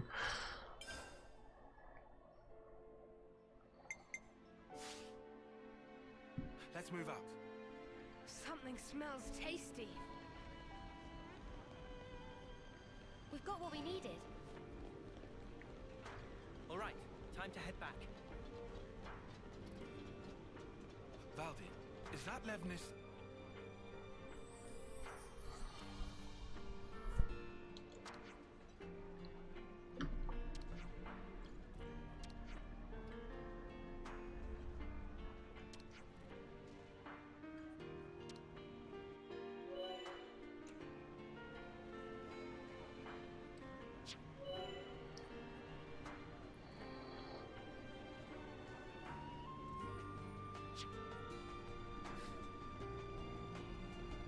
All right. We need to get back to the cliff. It's where we met Valdi. Valdi, is that Levnis? You want to see? It's still a work in progress, but I can give you a little sneak peek.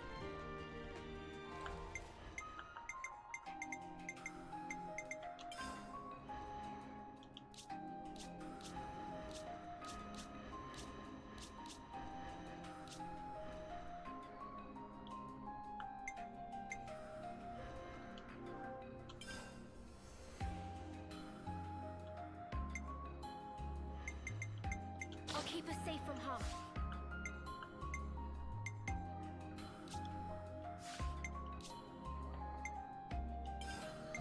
Giant swing!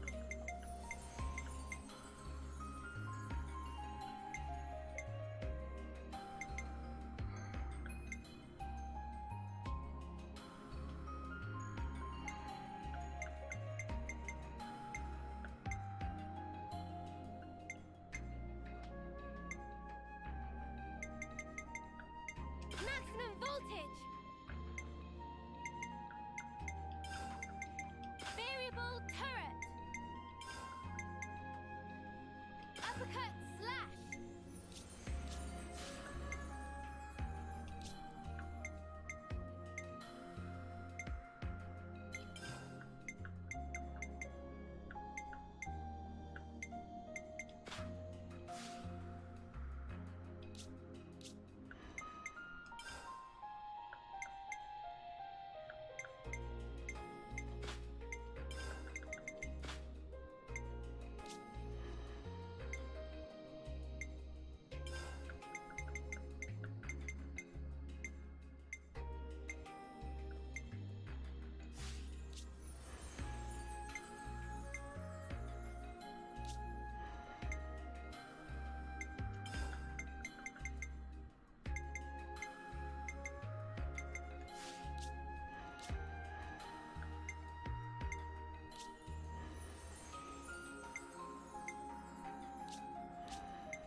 could do with some food.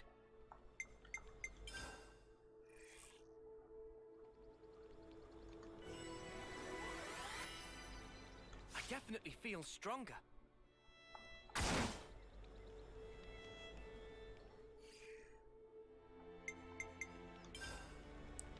Okay.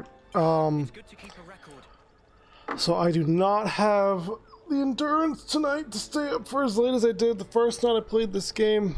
But I will stream more tomorrow, more than likely. I'm very tired. I'm gonna go to bed. But thank you to anyone who came out. Zord, if you're still here, if anyone's still here, thank you.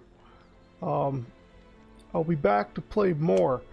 And because I already did all my grinding, I probably won't be grinding at all later. So yeah. Okay, well, thanks everyone. I appreciate it.